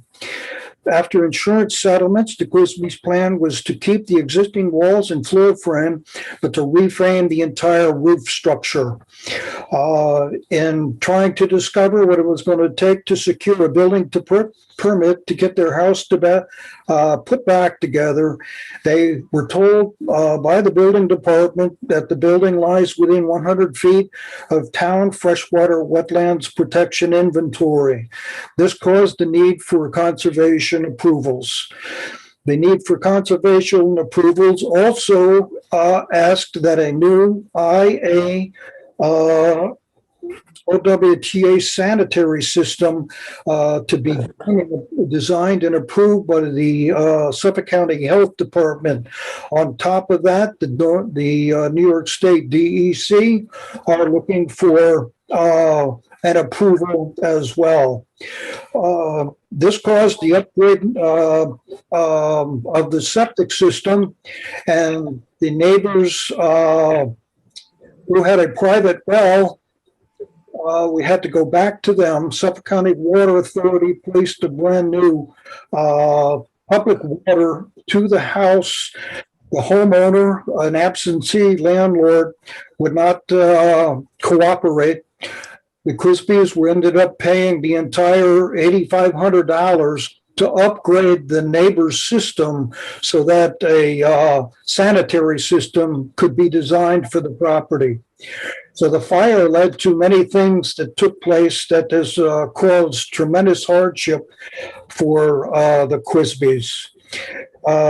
They're looking at their home from under a blue tarp for about 6 months, and they were getting an additional pressure from their insurance carrier to reconstruct. I believe this is what caused them to go ahead to demo the existing roof and made the decision to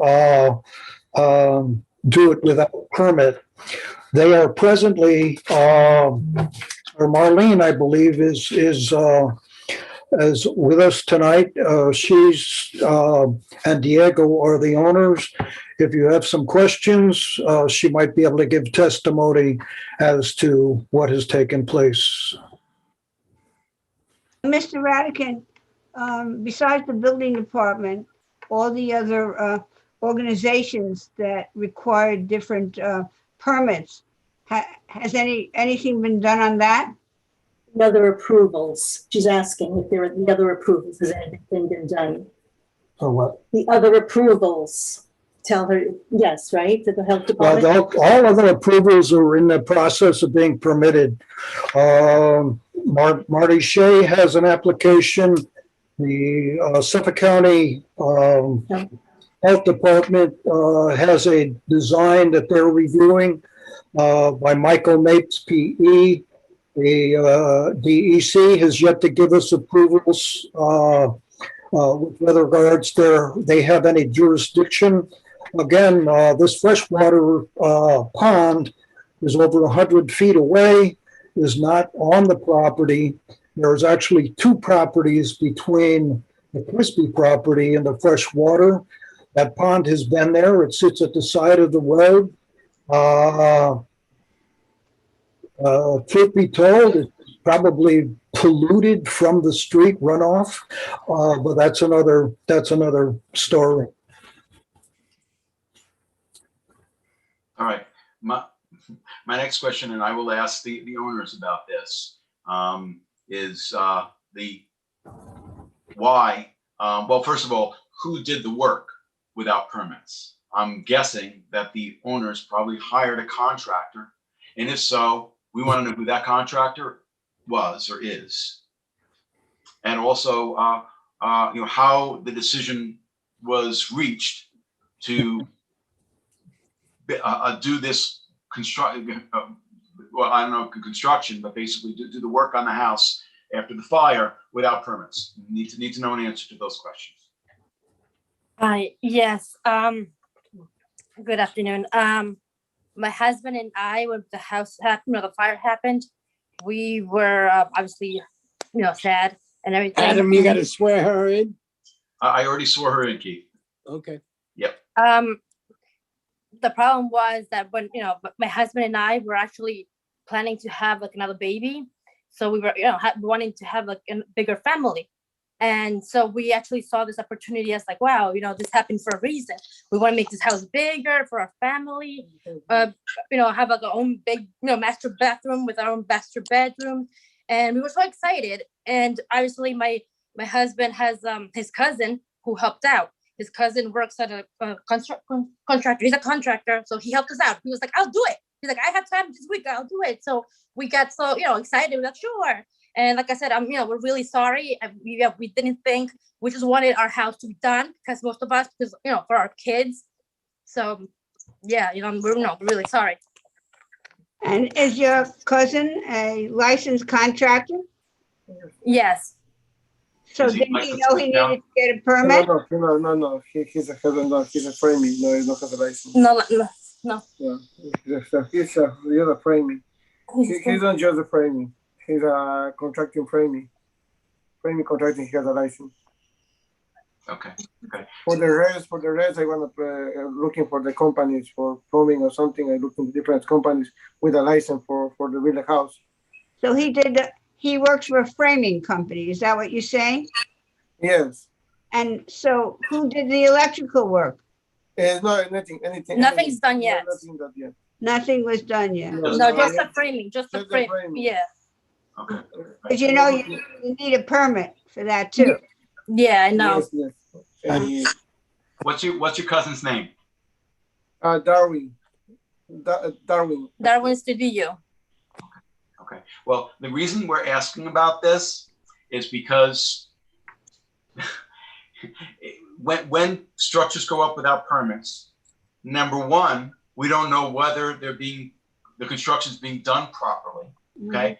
Number two, if you build structures without permits, then our board is doing what we're doing, which is trying to figure out how to handle an application for as-built structures. And depending on the impact on the neighbors of what was built without permits, it may be a significant problem. Now, I don't know that it is in this instance, but that's the reason we ask these questions. And also because too many people in the town build structures without permits and really can become an issue. So that's the reason we're asking about it.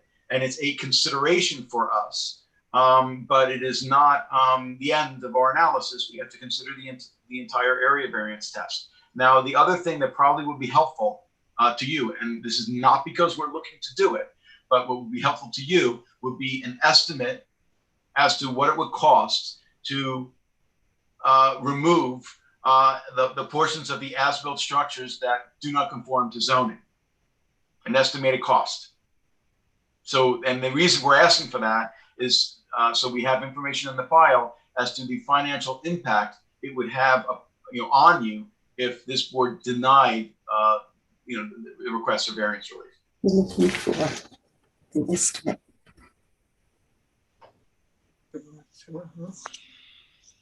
So you guys can submit that in writing to the board. Yes. We also, it's a licensed contract. Pyramid relief. We can go over that with them, so that they know, and we'll guide them in which direction to get that. Yeah. Okay. And then the only other question I had was whether you've heard from any of the neighbors in connection with the application. We didn't, we got all the replies back from the mailouts, and there was no, and everything seems to be fine. Nobody sent a letter or any kind of call or anything like that. Okay. All right.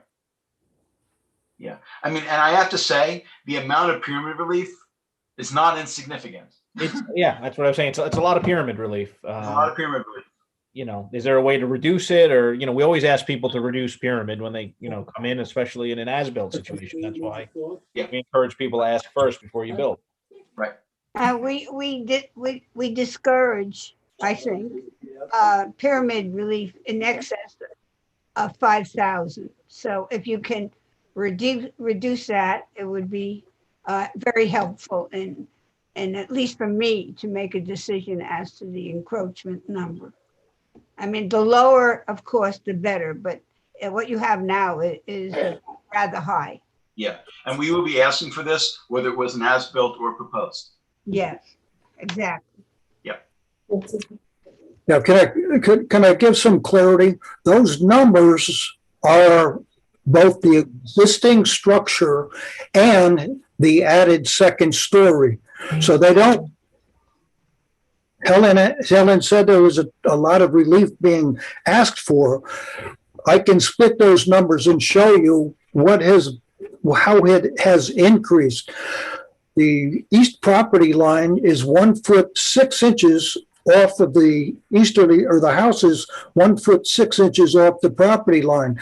Those numbers pre-existing, that house was built back in the 50s. The numbers that you're reading include the original structure. That's not what the Crispies added. That is a much lower number with regard to cubic feet. Okay. I think then that would only benefit you to have those broken down to know what was existing and what is proposed or existing based on the building without construction. But right now there's just an application before us for 3,216 cubic feet. And it just differentiates east and west side, not existing and this new second story. So that's going to be important in my opinion as to this application. So you can supply that. Okay, we can make that happen, but I'd just also like to say that that this board has granted this type of relief time and time again. Did they build without the benefit of a permit? Yes, they did. If I go down the street, 8 out of 10 houses probably in the town of Southampton have permit issues, and something needs to be legalized. I'm not going to, go any further than that. But as a board, this in 1995, this property we see a 1'6" side yard variance for a carport that was built way prior to the Quisby's owning this. This board granted relief for a side yard of 1.6 on the west side, having a 1.6 side yard on the east side for a carport and a screened porch. Total side yards was less than 3 feet. Again, this seems like a lot of relief, but in essence, it is not. Okay, well, I and think then maybe we information will be helpful. Yeah, we should get them in for. I'm more used to seeing a survey with a proposed building, which sets out exactly the construction, what the encroachments are, all the numbers, all the important numbers. So then we work, if the encroachment is too high, we can talk to the owner or the owner's advisor as to what could be done so that the numbers can be more reduced. Now we have nothing because it just wasn't done correctly. And so we are at a disadvantage. And if we're at a disadvantage, then they're at a disadvantage. So it just cascades from one problem to the next problem to the next problem. I mean, that's how I see it. I'm going to read that to him, just before it gets away from us. The building that it wasn't on the survey, she would have liked it better if it was the proposed building was there with all the numbers, which took place. Okay, we'll. Yeah. So, and under the circumstances, and I'm with Helen on her thought process, and Brian with the thought process on this. I think you need to come back with the information. Yeah. Basically looking for another survey, or with just showing the proposed and having the numbers on that survey for the home. Yeah, I mean, it would be really helpful for us to understand what is existing in terms of, or I should say, what had been existing in terms of pyramid before the fire versus what's being proposed. I think it would be, also, helpful, all around to get a better sense as to, why what's being proposed is all needed. So I think that would be helpful to us.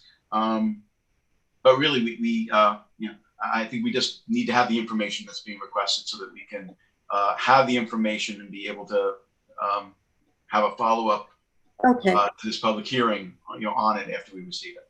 Okay. So we're just going to need another meeing. We're going to have a second. We'll have another meeting. We're going to schedule another meeting. Okay, that sounds good. Just, will Candace send us what your needs are, or should I just write? I have what I just wrote down. I think you have what you just wrote down, but if you have any questions, feel free to reach out to Candace. Okay, very good, very good. All right. Any other questions of members of the board? Is there anyone from the public who is waiting to be heard on Zoom this evening in connection with the application of Quisby for property located at 828 Flanders Road in Flanders? If you're waiting to be heard on Zoom, this would be the time to let us know by raising your hand. No hands. Okay. Jason, it's yours. I just want to make sure that there's enough room on our calendar on our March 18th meeting, or I'm not sure about the prior meeting, which I think is March 4th.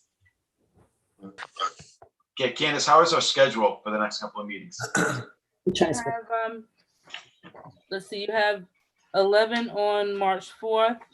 Okay. And you have 11 on March 18th. Okay, so either is fine. You want the 4th or the 18th? The 4th or the 18th to meet again in March. March 18th. March 4th is good if you have. All right, I will make a motion to adjourn this application to March 4th. March 4th. Okay, Mr. Hahn, Aye. Ms. Sessa, Aye. Ms. Burgess, Aye. Mr. Tuthill, Aye. Mr. Daly. Aye. Chair votes aye. Thank you all for your comments. Have a good rest of your night. You too. Thank you very much for your Thank patience. you. Thank you. Thank you. Good night.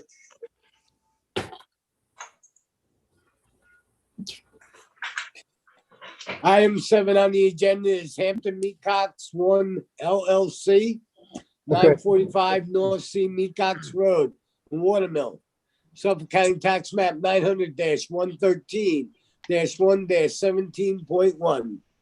Applicant requests relief for the following provisions of the town code for a proposed 55 by 110 tennis court. 330-11 residential districts table of dimensional regulations for an accessory rear yard setback of 15 feet where 30 feet is required, and an accessory side yard setback of 15 feet where 30 feet is required. And 330-76D, placement of accessory building structures and uses in all districts, and 330-83C yards to allow a portion of the tennis court to be located within the required side yard, and any other relief necessary. Board has jurisdiction. Evening. Just have to state if you can state your name and address, please. We can't hear you. You're muted. You're muted. Yep, can't hear you. You've got to unmute. Unmuted. Can you hear me There we now? go. We can hear you now. Okay. Okay. Thank you. All right. William D. Conza, 170 Main Street, West Hampton, New York. And you swear to tell the truth, the whole truth, and nothing but the truth. I do. Thank you. If you can tell us about the application. Sure. It's 945 North Sea Mecox Road. It's in the CR 80 district. It's 80,000 square foot lot. It was previously developed over the years with a garage, a non-conforming storage building, and somewhat of an industrial facility. The owner removed the old building along the road, removed the chicken coop and a barn in the rear. The property is unique in that it has a pie shape, and it also has a topography that slopes down about 18 feet from the front of the property at the road all the way to the rear of the property. I will bring up a screen here. Can you guys see this? Yep. Oh, good. My daughter taught me correctly. This is the property. There used to be a building here and a chicken coop and everything along the rear yard. What they've already done, they pulled a permit and they constructed a brand new dwelling here. It has a garage, the main dwelling, a swimming pool, and a cabana. And in the rear of the property, the rear corner of the property, as you can see, it comes to this angle here. This is where they're proposing to construct a 55 by 110 tennis court. Now, from the front of the property to the rear of the property, it goes from elevation 36 down to elevation 18. So what they did was basically created a plateau here for the development and of the home and the garage and the pool, and then slopes down pretty much to where they're going to put the tennis court in the area that's indicated. The areas highlighted in yellow on this are the areas that are in violation of the rear and side yard setback. And there's also a violation of the lot area, the rear area. You're allowed a 20% maximum coverage. We have a 21.9% coverage in that rear lot area. But for the overall lot where you're allowed a 10% coverage, we only have an 8.5% coverage, including this proposed tennis court. And how far is the Far is the tennis court to the pool? The tennis court to the pool. That's a number I don't have. It just seems on some other applications, we've been trying to limit the setback when necessary. Right. It seems like if you slid the court, in my opinion, toward the house, like to the south and the east, right, reduce the setback request, and it would also maybe eliminate the rear yard lot coverage. While the rear yard lot coverage, in my opinion, is not a lot. Right. The half the setback is. We had a couple applications last time that Sure. You were Well, asking. that was one of the first questions I have when I go to these things is how can we get away with not having to get a variance? And then when we went out and went over the property, along this area is basically the ridge. And Which then they it dropped create. where this at. Can you see where the arrow's going? Because I said from the front of the property to the back of the property, you have an 18-foot drop off.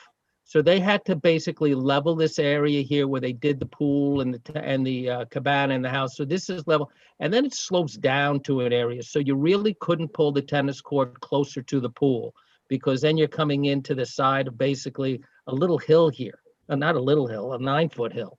But the proposed tennis court, if I can just show you on here what they propose to do. Now let me see if I can rotate this thing. There you go. You can see back in the right corner of this, it's going to be set down 6 to 8 feet below grade. So it's not going to be visible off premises. It's going to not have any fencing and it's not going to have any lighting. And I'll show you some more pictures of what they've done. That's another shot of where you can see it's back in that back corner of the property. Let's see if I have another one here. Here you can see how you're going to be going down to it. It's going to be shrubbed around it, and it's also going to have, he's planting these 10-foot green giant arborvitaes along this area on the property lines, which we will obviously accept as a condition of the granting if the board's so inclined. Our tennis court, and this picture shows you the neighbor to the left, his tennis court that's in his rear yard. His main house is over here, but he's got his tennis court, which is also a sunken tennis court. Our tennis court is going to basically be going over here. So we're opposite his tennis court, and the neighbor over here who has tractors and some derelict type equipment in the back of his, that's what's on the side there. So that's what's on either side of our property over here. Again, we're going to be basically going on the side here next to where this neighbor has his tennis court. Over here is the tail end of another neighbor who has the flag lot behind us. It's a very small wide width here, and then it widens out as it goes down. So any construction on this lot would be done in, at least in this area over here, and our tennis court would not come into impact with that at all. This is just something which describes the trees he's putting in. They go in at 10 feet. They grow about 3 feet a year. They get pretty big pretty fast, but they're going to go in fairly large also. I saw the comment. Candace was gracious enough to share with me the one comment that there were 2 comments, no fence, which we're not going to be putting in. But they wanted to know this area that was on the survey, how many square feet it was. So I had the surveyor today measure it out, and he came up with the plan. It's 515 square feet.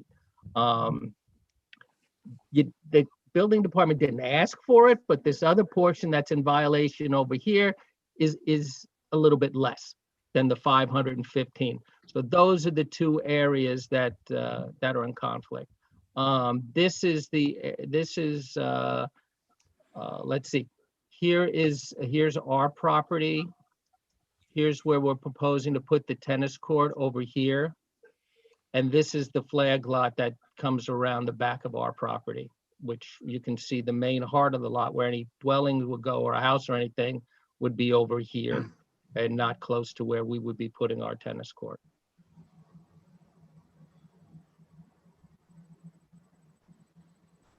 Okay. So I think Brian's comment was that he'd like to see the setbacks reduced. So, yeah. William, I'm not sure whether that is a possibility. It sounds to me like the elevations or make it difficult. It makes it difficult because, like, from this, can you see where I do this? When I do this, where the arrow is? Mm-hmm. Can you see that? Yes. Okay, I'm sorry. I didn't know. I haven't been on the other receiving end of a Zoom thing, so I'm not sure what people can see or not. This is elevation 36, and then it goes down back in the back corner to elevation 18. So you have 18 feet run here. What they did was they brought it down to about 9-foot level to create a plateau here where the house is going, and then it comes down another 9 feet where the tennis court is going. So it's very difficult to slide the tennis court over closer to the pool because you have a big hill here. And again, we're opposite this tennis court, and really we don't have any impact. We're sunken. So even though it'd be nicer to have it closer, the topography really makes it difficult, if not impossible, to put there. As Okay. well as the pie shaped of the existing parcel. I'd like to see if there's any neighbors here, and then maybe we come back to comments. Sure. Okay. William, can you submit the everything that you've shared with the board? Can you submit those, please? I did. I had emailed Candace a set to put on, but I'll submit hard copies as well. Awesome. Thank you. Sure. Okay. Any other questions of members of the board? Is there anyone from the public who's waiting to be heard this evening on Zoom in connection with the application of Hampton Mecox 1 LLC? This is for property located at 945 North Sea Mecox Road in Watermill. If you would like to be heard, this will be the time to let us know by raising your hand. Mr. Summers, Charles indicated that Mr. Summers wished to be heard. Okay, then we will hear him. William, can you stop sharing your screen too, please? I got it. trying to find out how. I got it. As soon as I can. Oh, thank you. Here he is. He has to get unmuted and visual. Okay. Come on, Jeff. Okay, there we go. Okay, good evening. I just have to swear you in unless you're an attorney. I am not an attorney. Okay, if you can state your name and address, please. Jeffrey Summers. My address is 959 North Sea Mecox Road, Watermill, New York. I also own a contiguous property at 947 North Sea Mecox Road, which is contiguous to the applicant's property. Okay, and do you swear to tell the truth? I swear to tell the truth. Yes, I do. Okay, you can tell us your comments. Okay, 947 is an undeveloped lot that I own. It's contiguous to 959, my existing property, as well as to the applicant's property. Back about 15 years ago, when I bought the property about 20 years ago, and about 15 years ago, I was going to put a house up there with the thought that I would move into that house and give my existing house to my children. But my children changed their plans. They got married, they had grandchildren, they moved away. So I didn't go forward with building the house. But in planning to build a residence on that property, it took me about 2 years to get the permits in place. There were real issues with wetlands. As a result of that, when I did finally get my permit to build and permission from the Southampton Conservation Board as well, they required the residence to be within 15 feet rather than 30 feet of the applicant's property. So any residence that goes up there, any building that goes up there, because of the wetlands issues, is going to be very close to the property line. The applicant is stating that the topography makes it difficult for them to locate the tennis court further away. Well, the applicant has built up that property. He had to create a revetment across the north side of his property, which is the south side of mine, that's 8 feet high. It's a cement block wall that's ugly on my side. Nothing I can do about that. But he built up the property by bringing in a zillion gallons of soil. And the area where the tennis court is, he hasn't built up. There's absolutely no reason that tennis court cannot move 15 feet further away from my property to conform with the existing setback requirements. So that's why I'm protesting. I know that my neighbor on the other side, on the west side, at one point approached me. I don't know whether they actually received notifications because she's not living there. she's living with her children up island somewhere. But they were the daughter of this woman who lives there, the daughter-in-law, was very upset about having the setback as close to their property as it is. So I submitted a letter and I submitted a map, a survey from 2002 showing where I was going to have to put this house had I built it then, and someone in the future, if not me, may build on that site. And if so, that house is going to be very close to that, to the applicant's north side of his property. So that's, I think that Ms. Cowell has a copy of my letter with all the information I've just given you, as well as with a copy of that older survey. Okay, and you'd like us to deny the application? I would like the application to be not denied, yes. Okay. Is there any possible way that there can be communication, Jeffrey, between you and the agent for the applicant about whether anything could be done to address your concerns other than denial of the application? Well, my concern is that, you know, that my feeling. I'm just asking whether you're willing to have a discussion.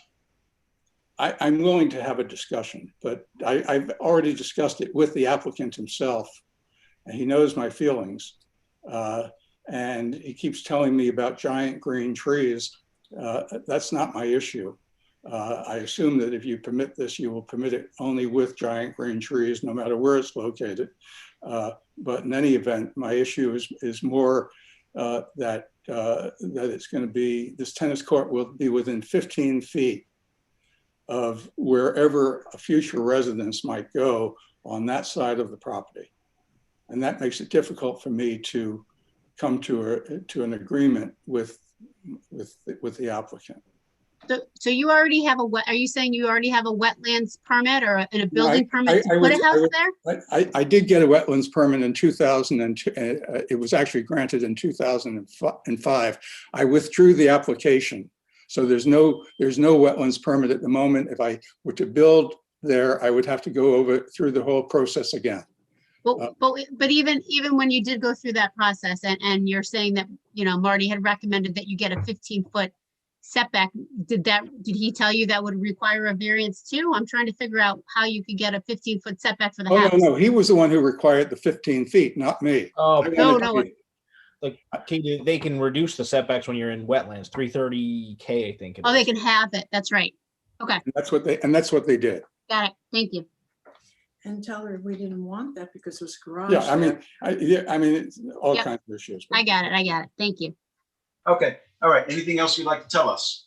No, that's really is it. Wait, well, my wife's in the background. You may have to swear her in. But I can swear her in. If you'd like to speak, I just have to swear you in. Okay. You can state your name and address, please. Roberta Summers, wife of Jeffrey Summers at 959 North Sea Mecox Road, Watermill. And do you swear to tell the truth, the whole truth, and nothing but the truth? I do. Thank you. Give us your comments, please. I got a call from Mrs. Zay, who owns the house next door. I'm sure was not able to get the ability to object because she's not living there. She has dementia. She's moved back with her son and daughter-in-law up island because they're taking care of her. So there's no one living in the house. The picture that was shown in the picture that they showed on the thing is not derelict buildings. There's a woman that was living there in a house that she's lived there for a very long time. Her husband ran the garage that was pre-existing zoning next to us and next to the house that they lived in. The daughter-in-law and the son live up island, and the daughter-in-law called me very upset with the 15-foot. Back this summer. Back, 6 months ago at least, that very upset with the possibility that there was only going to be a 15-foot setback because it was too close to their house, and they have an acre of property with their house there, and they were they have the deed to the house from the mother because she has dementia and she can't live there on her own. And they were afraid that if they went to sell the house, because they live up island, that it would be detrimental to their selling their acre of property with the house, which is a minimal house that someone would probably want to tear down and build another house on the acre. It would be detrimental to their property to only have a 15-foot setback from their property. If the person that bought their house wanted to put in a swimming pool, it would be difficult to sell their house for any meaningful amount of money. And she gave me her telephone number, but somehow I lost it. So I tried to get her telephone number to tell her that this hearing was coming up, but I couldn't find it. I went online, I went on Google. I think they live in Selden, but I couldn't get the address or the telephone number of where they're living. But they essentially control the property. They had left some vehicles on the property because they had no place to move them. It used to be on the garage property that these people, that That this used to be on applicant the bought. garage property, which Mrs. Zay owned the garage property and sold it to the person that has the house developed there, applicant. And they had to move the things off the property because they sold the garage property to the present applicant. And they were removing a lot of trees off the property and they damaged some of the things on the property. And the son was very upset because he was going to try and sell the things that were sitting on the property, but he couldn't because they had been damaged. But the property doesn't look anything like the pictures you saw. There were a lot of trees. The property was entirely denuded of trees. There was a stop work order on the property and they didn't stop work. There was a violation on the previous owners for denuding all the trees and they kept removing things that were not, sanctioned to be removed. And we live right next door, so we watched this whole nightmare go on. There was a garage there, they took down the garage, but then they put all sorts of big, heavy equipment, vehicles on the property as storage that were there for a long time that we had to look at. Right, you can't go on forever. Anyhow, they took asphalt and dropped it on the property as part of what they built up because they had done a road project. There were lights on at midnight at night glaring into our house and we saw them dropping this asphalt on the property. And that's part of what built it up. It's just been a nightmare for us. So we're not too interested in having the tennis court closer to this property that will probably belong to our children someday. Okay, all right, well, appreciate your comments.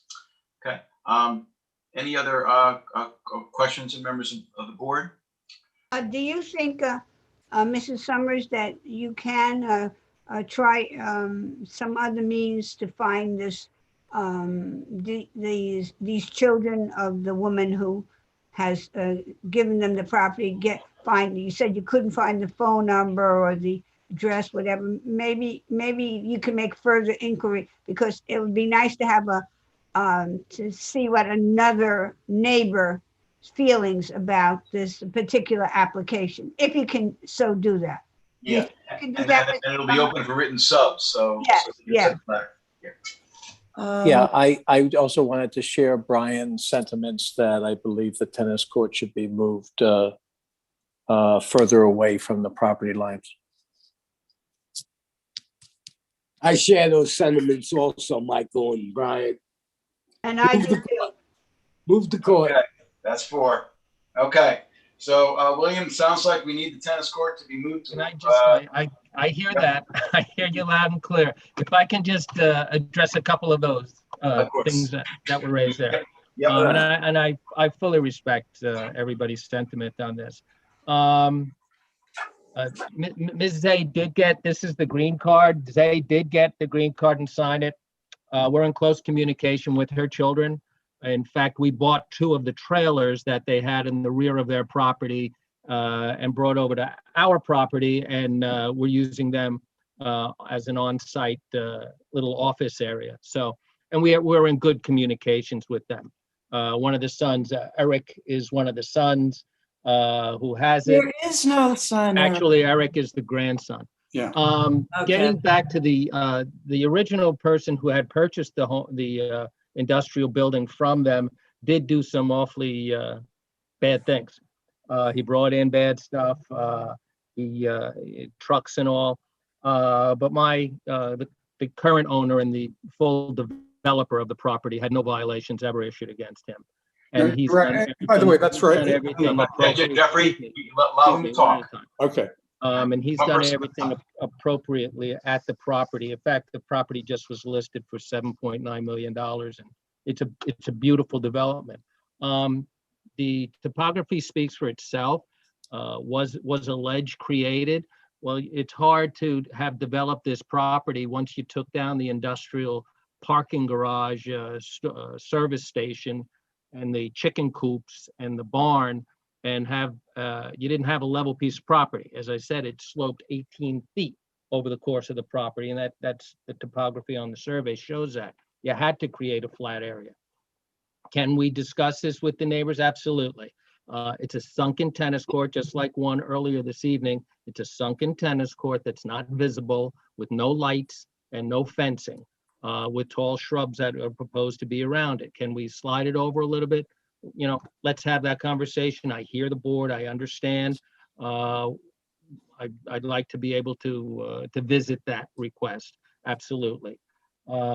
The fact that he's going to need a 15-foot variance, but he doesn't want me to have my variance so he can have his being closer to the property line than it should be. Excuse me. Just to be clear, The code says 30. If I need 15 feet, he wants to come 15 feet. Maybe that's going to be too close to my property line for us to enjoy it. But be that as it may, his so wait, property can I is just too clarify? narrow. Because His here's property what's going to happen. I'm sorry. Here's what's going to happen.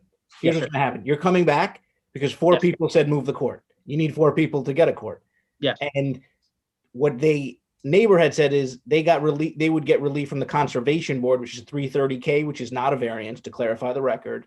Right. And so I think we've talked about this long enough, in my opinion, and adjustments need to be made to the application. So we're going to talk about coming back. Very good. Okay. All right. So then the next question is, when would you like to come back? We have a little bit of room left on our agenda for our next meeting, which is March 4th. March 4th? March 4th. That'd be fine. We'll be back. And what, can I just add, I have no objection to the tennis court. What I object to is the tennis court being too close to me. Yep, we understand. And we're with you on this. We're hearing you. It's unanimous. We'll get it done. Thank you very much. Okay, no problem. I just, before I do anything else, just want to make sure, is there anyone else who's waiting to be heard on Zoom in connection with the application of Hampton Mecox 1 LLC? Well, I think that the applicant's representative has a telephone number for the Zay's children. Yeah, we've spoken with them about it. If you wanted a telephone number, I'm sure that, what's your name? William DeConsis? I'll give you a call, William, all right? Yeah. That'd be wonderful. Yeah. That'd be wonderful. Right. No other one. There's no. I'm sure No, he no is. one else. Okay. All right. So Brian, it's yours. Motion to adjourn this to March 4th for keeping it open for all purposes. Second. Okay. Mr. Tuthill. Oh, I'm sorry. No, Mr. DeSessa. Aye. Mr. Hahn. Aye. Mr. Tuthill. Aye. Mr. Daly. Aye. Ms. Burgess. Aye. Chair votes aye. We've been going for over 2 hours. Want to take a short break. Thank you. Second. Thank you all for your comments. Thank you. Thank you. Have a good evening. Okay. We're going to take a short break.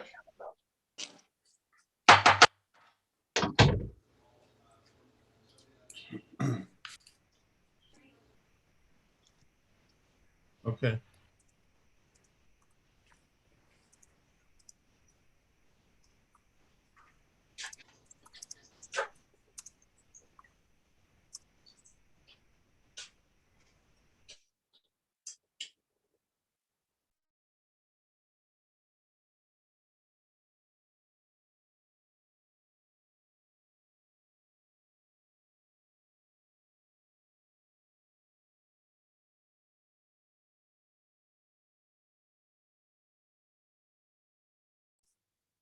Sorry, Charles.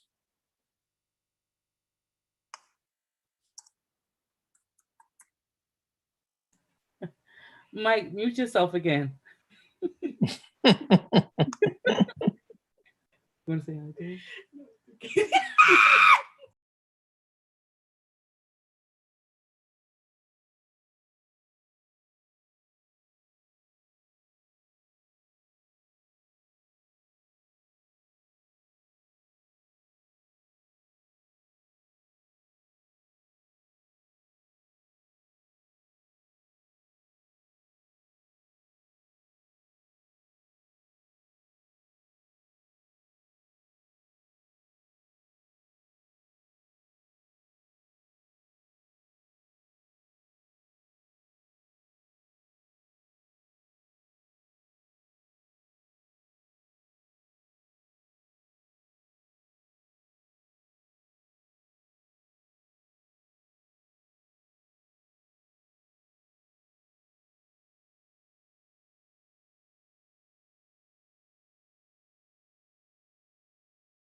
No, I can't.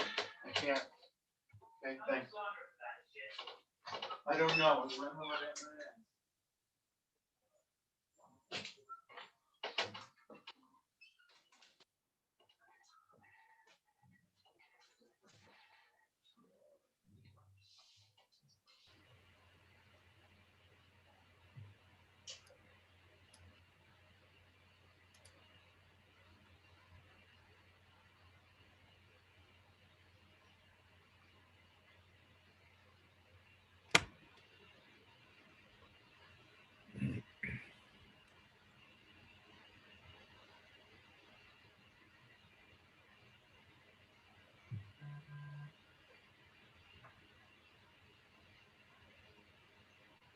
Hey, Adam, when you're ready to come back, count down from 3. 3, 2, 1. All right? Okay, That'll give me time to push record on both. no problem. Well, I think we're ready. I'm ready when you are. Okay. 3, 2, 1. We're back on. Keith, you're muted. It's a good thing.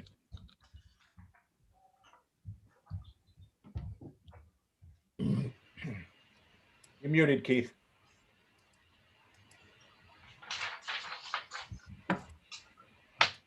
How about now? Better? Yep, perfect. Yeah.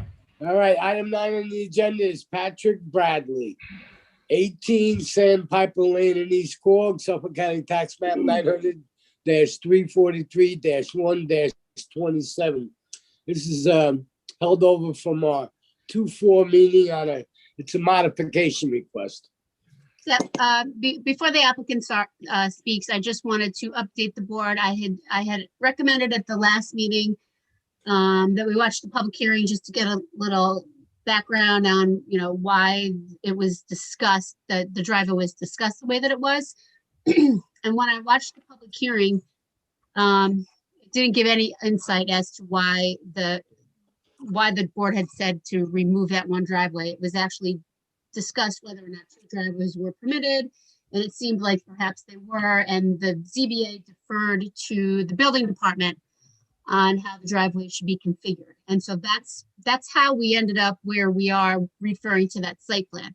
So then what I did was I asked Marge, who is the building inspector who's been assigned to the zoning board, to review the current configuration and give you a memo, which she did, dated February 9th. And she basically just said if the applicant proposes to keep the driveway the way that it is, which I think that he does, that the survey and the site plan would have to be revised to show how many parking spaces would be provided there, because I think that is the concern, that with the garage and the driveway, the way that it is configured now, there will be too many parking spaces. Okay, Now Katie. you can go, Mr. Bradley. Yep. Okay. Katie, thank you for the information. Okay, hopefully you can hear me. Again, it just in readdressing this with the board, if there's a way that we can maintain the circular drive with you telling me how many spots we can have or whatever it would be, I will take care of doing that, and I'll have our architect, or we'll get a redrawing of the survey done. So I'll take care of that. Okay, excellent. Now, the big thing, in which I'm really glad we're able to clarify, was that what you're looking to do in terms of the modification is not inconsistent with what was in the public hearing record. Right. So What did you just say, Adam? I said that what the applicant is looking to do with the modification is not inconsistent with the prior public hearing record.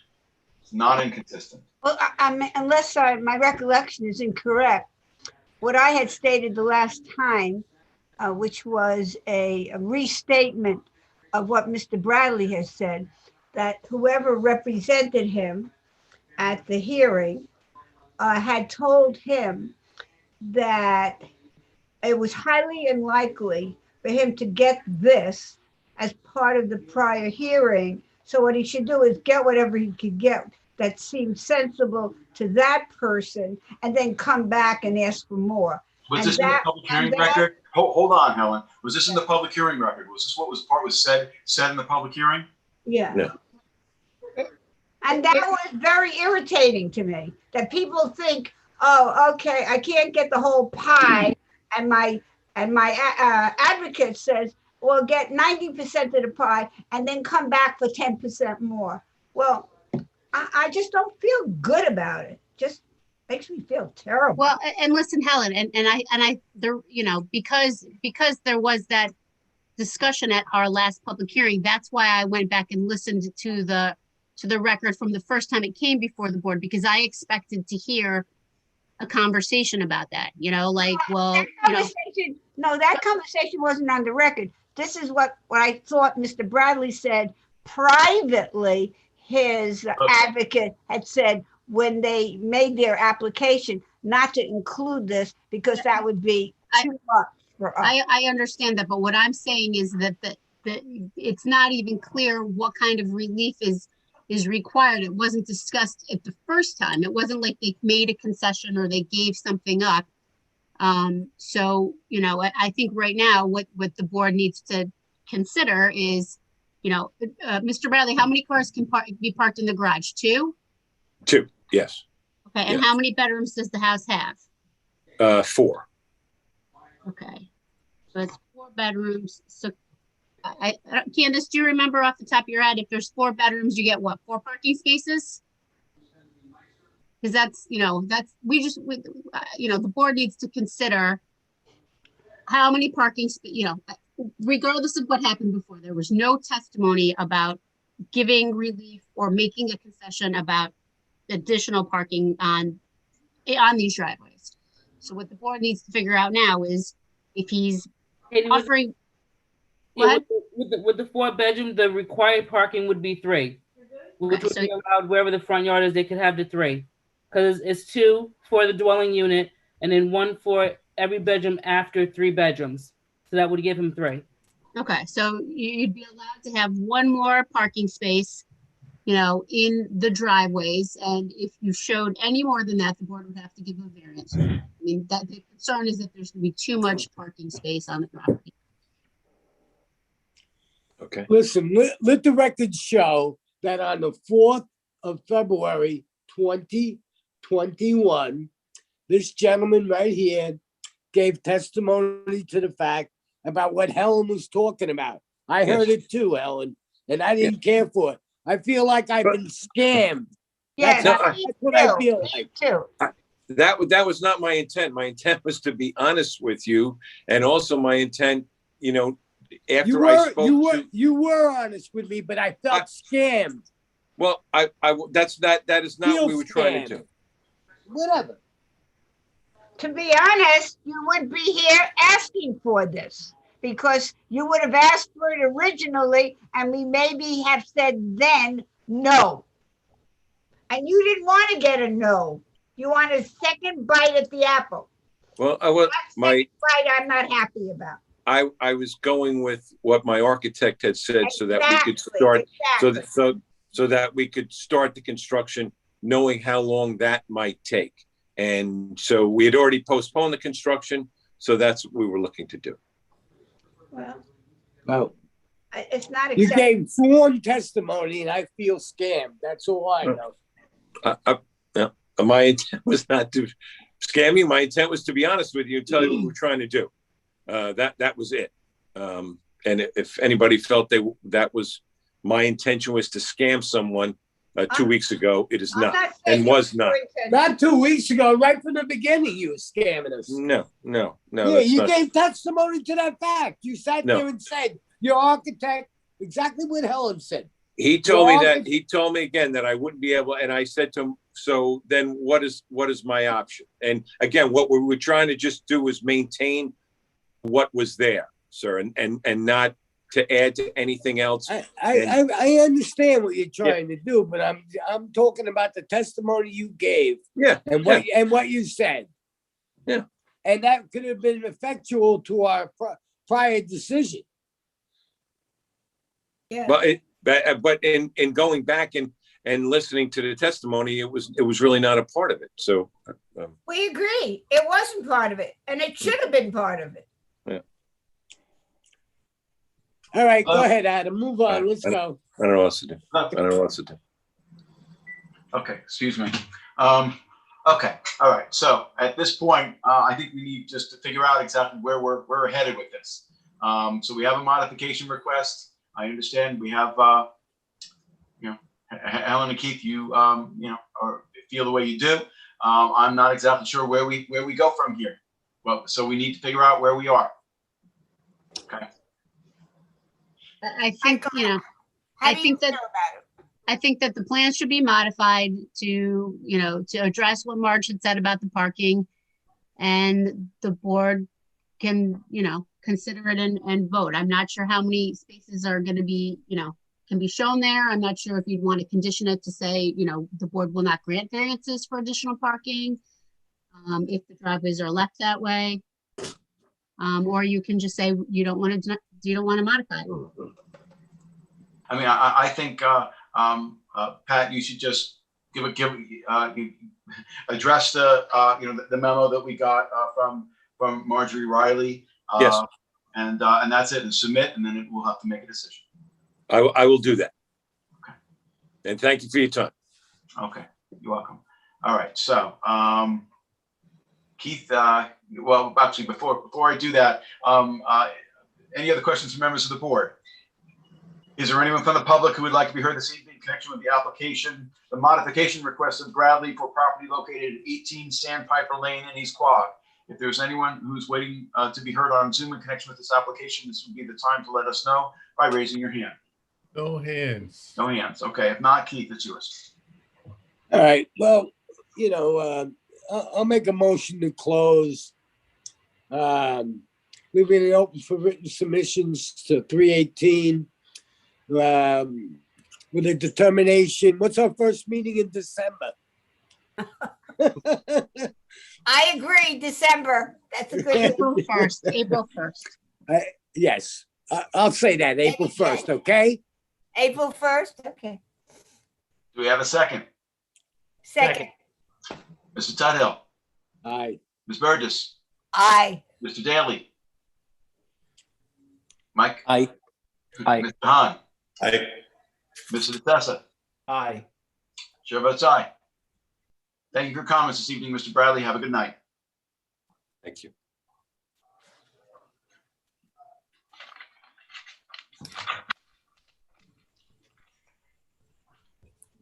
Okay, item 10 on the agenda is 2 Peconic Crescent LLC, 2 Peconic Crescent in Shinnecock Hills, Suffolk County Tax Map 900-191-4-11. This is held over from our 12/3 and 1/7 meeting. Good evening, Gina. I think you were. Hi, how are you? I'm doing okay. I think you were previously sworn in.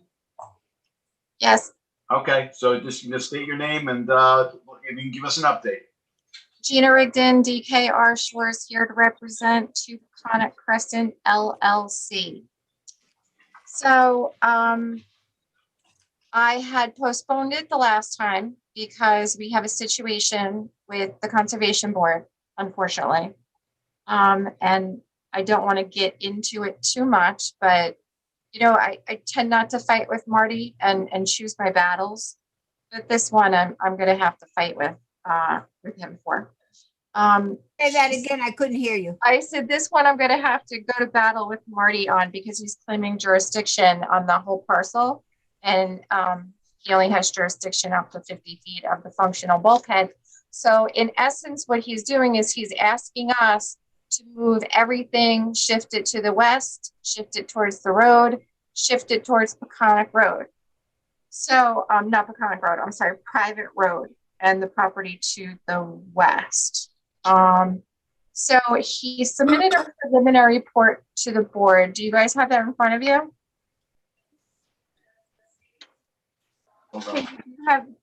Candace, can you bring up the drawing that Marty asked for that went along with that preliminary report with his sketch? If not, I could share it. Yeah, you need to share it, Gina, because we're working from home. Okay, okay. If you'll allow me to share.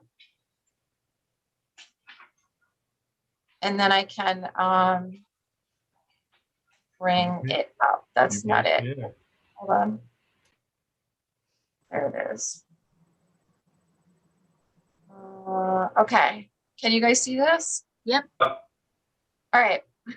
So basically, we have a very constrained lot. You allowed the private road to be the rear, which makes me have the front yard is Chronic Beach Road that Town of Southampton partially sort of owns that area, also Inlet Road. So I have two fronts, a side and a rear on private road. So basically, Marty was asking for us to shift everything and literally cut the house out, as you can see, and move it closer than what we were proposing, which I don't agree with at all because he doesn't have jurisdiction beyond 50 feet of a functional bulkhead. So I'm going to have to prove that in my presentation on March 10th in front of the Conservation Board. And unfortunately, I will need to delay the zoning board until after that discussion. But there, we do have some clarification that we would like to see. Marty wants the proposed garage at 10 and the pool at, I'm sorry, the proposed pool at 10 and the garage to stay where it is, which, like I said, he doesn't have jurisdiction over anything beyond 50 feet. And I think a pool at 10 is completely inappropriate and not in character of this neighborhood whatsoever.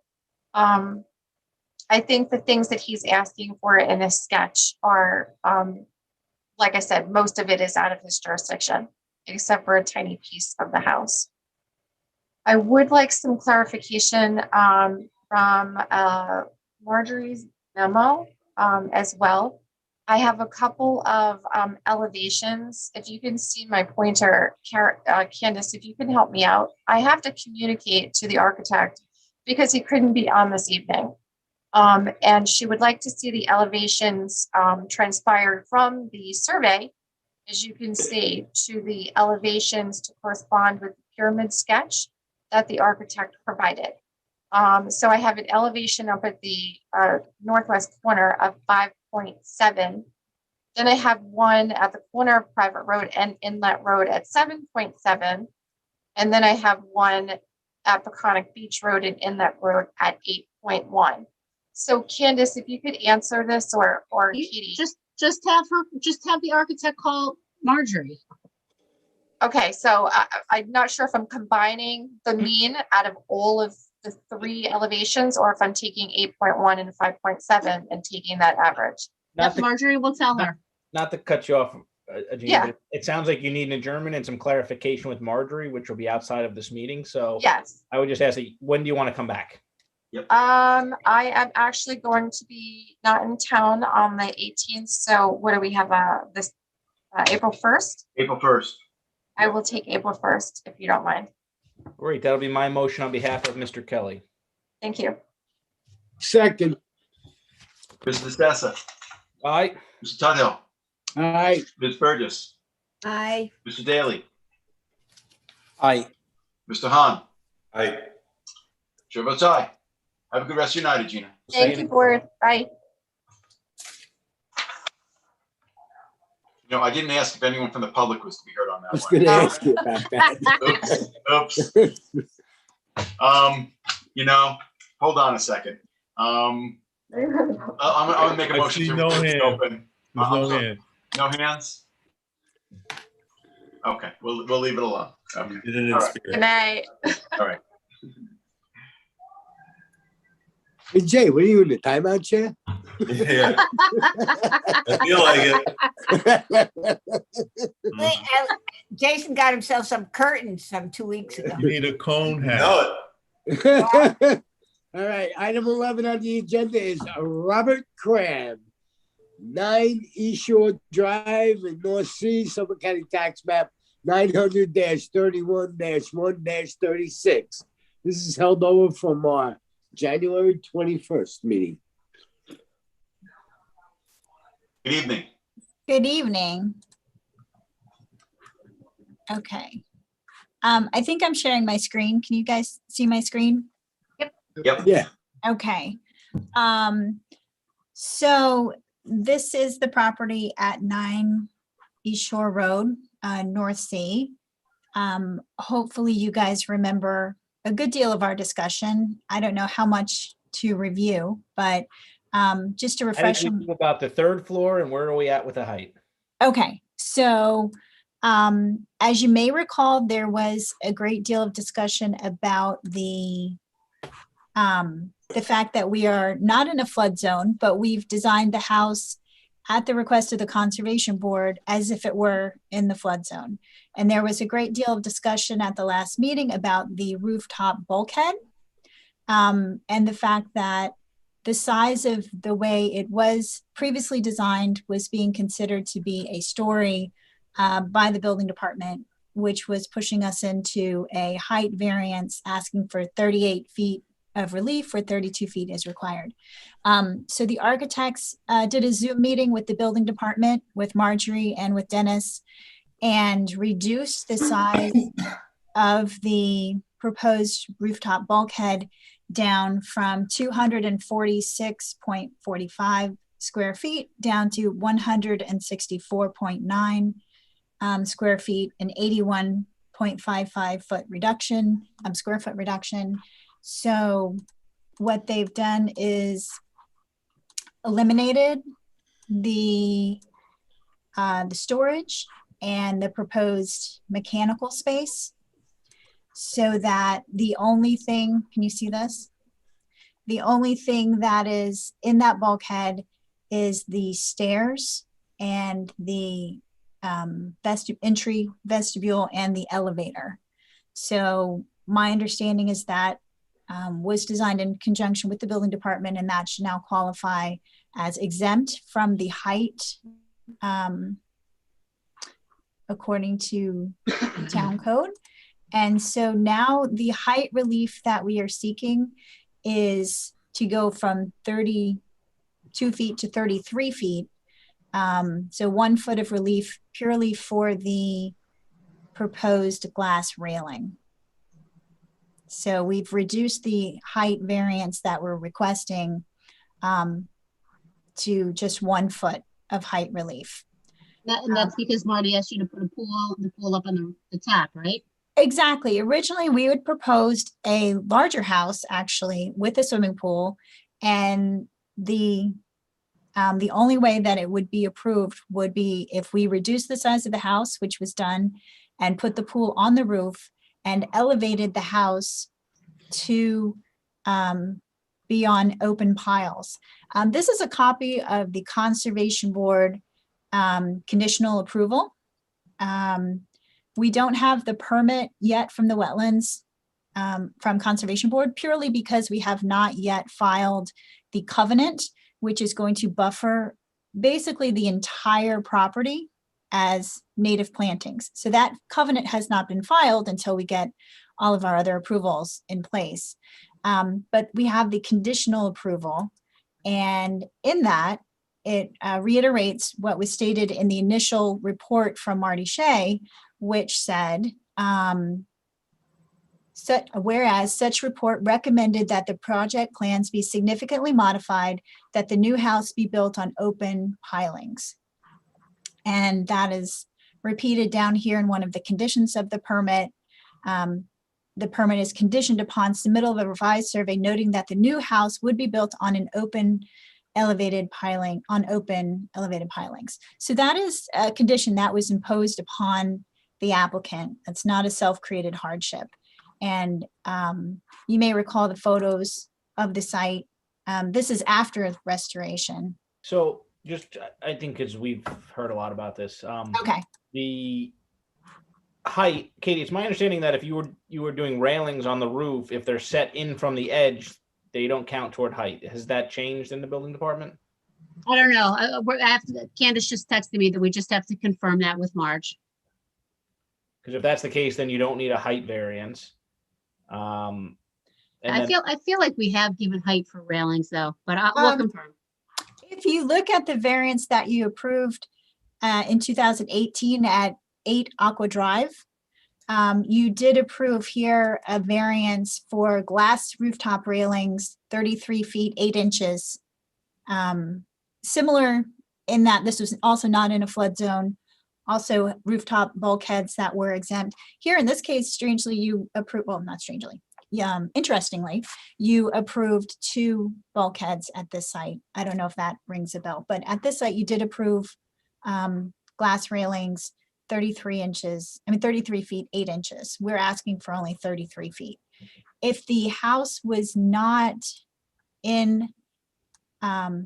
put up on pilings, as we were requested to do, then as you can see here, if it's on grade, we don't require any variances. We conform to pyramid, we conform to height, but because we have to put it up on pilings, we do require the pyramid and the height. And because the house is proposed 8 feet above grade, this creates a 3-story situation. But I think the board sees this type of 3-story proposed house often. So this would be the 3 stories, instead of including the bulkhead as we originally anticipated the application would be interpreted. The 3 stories are actually this ground level entry, the first floor and the second floor. And the bulkhead is now exempt from being considered a story and also from height restrictions.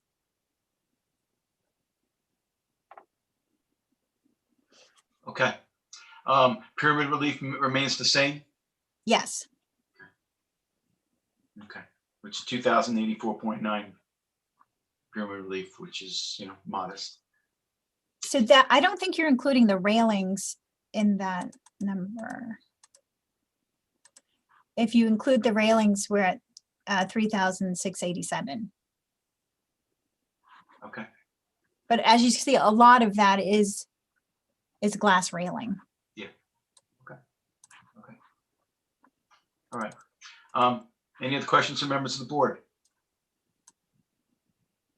Is there anyone from the public who's waiting to be heard this evening in connection with the application of Crab? This is for property located at 9 East Shore Drive in North Sea. If there is anyone who's waiting to be heard on Zoom, this would be the time to let us know by raising your hand. If not, Keith, it's yours. All right, I'll make a motion to close. Leaving it open for written submissions to 3/18 with a determination on 4/1. All right, Kate? Yeah. All right. Okay, do we have a second? Second.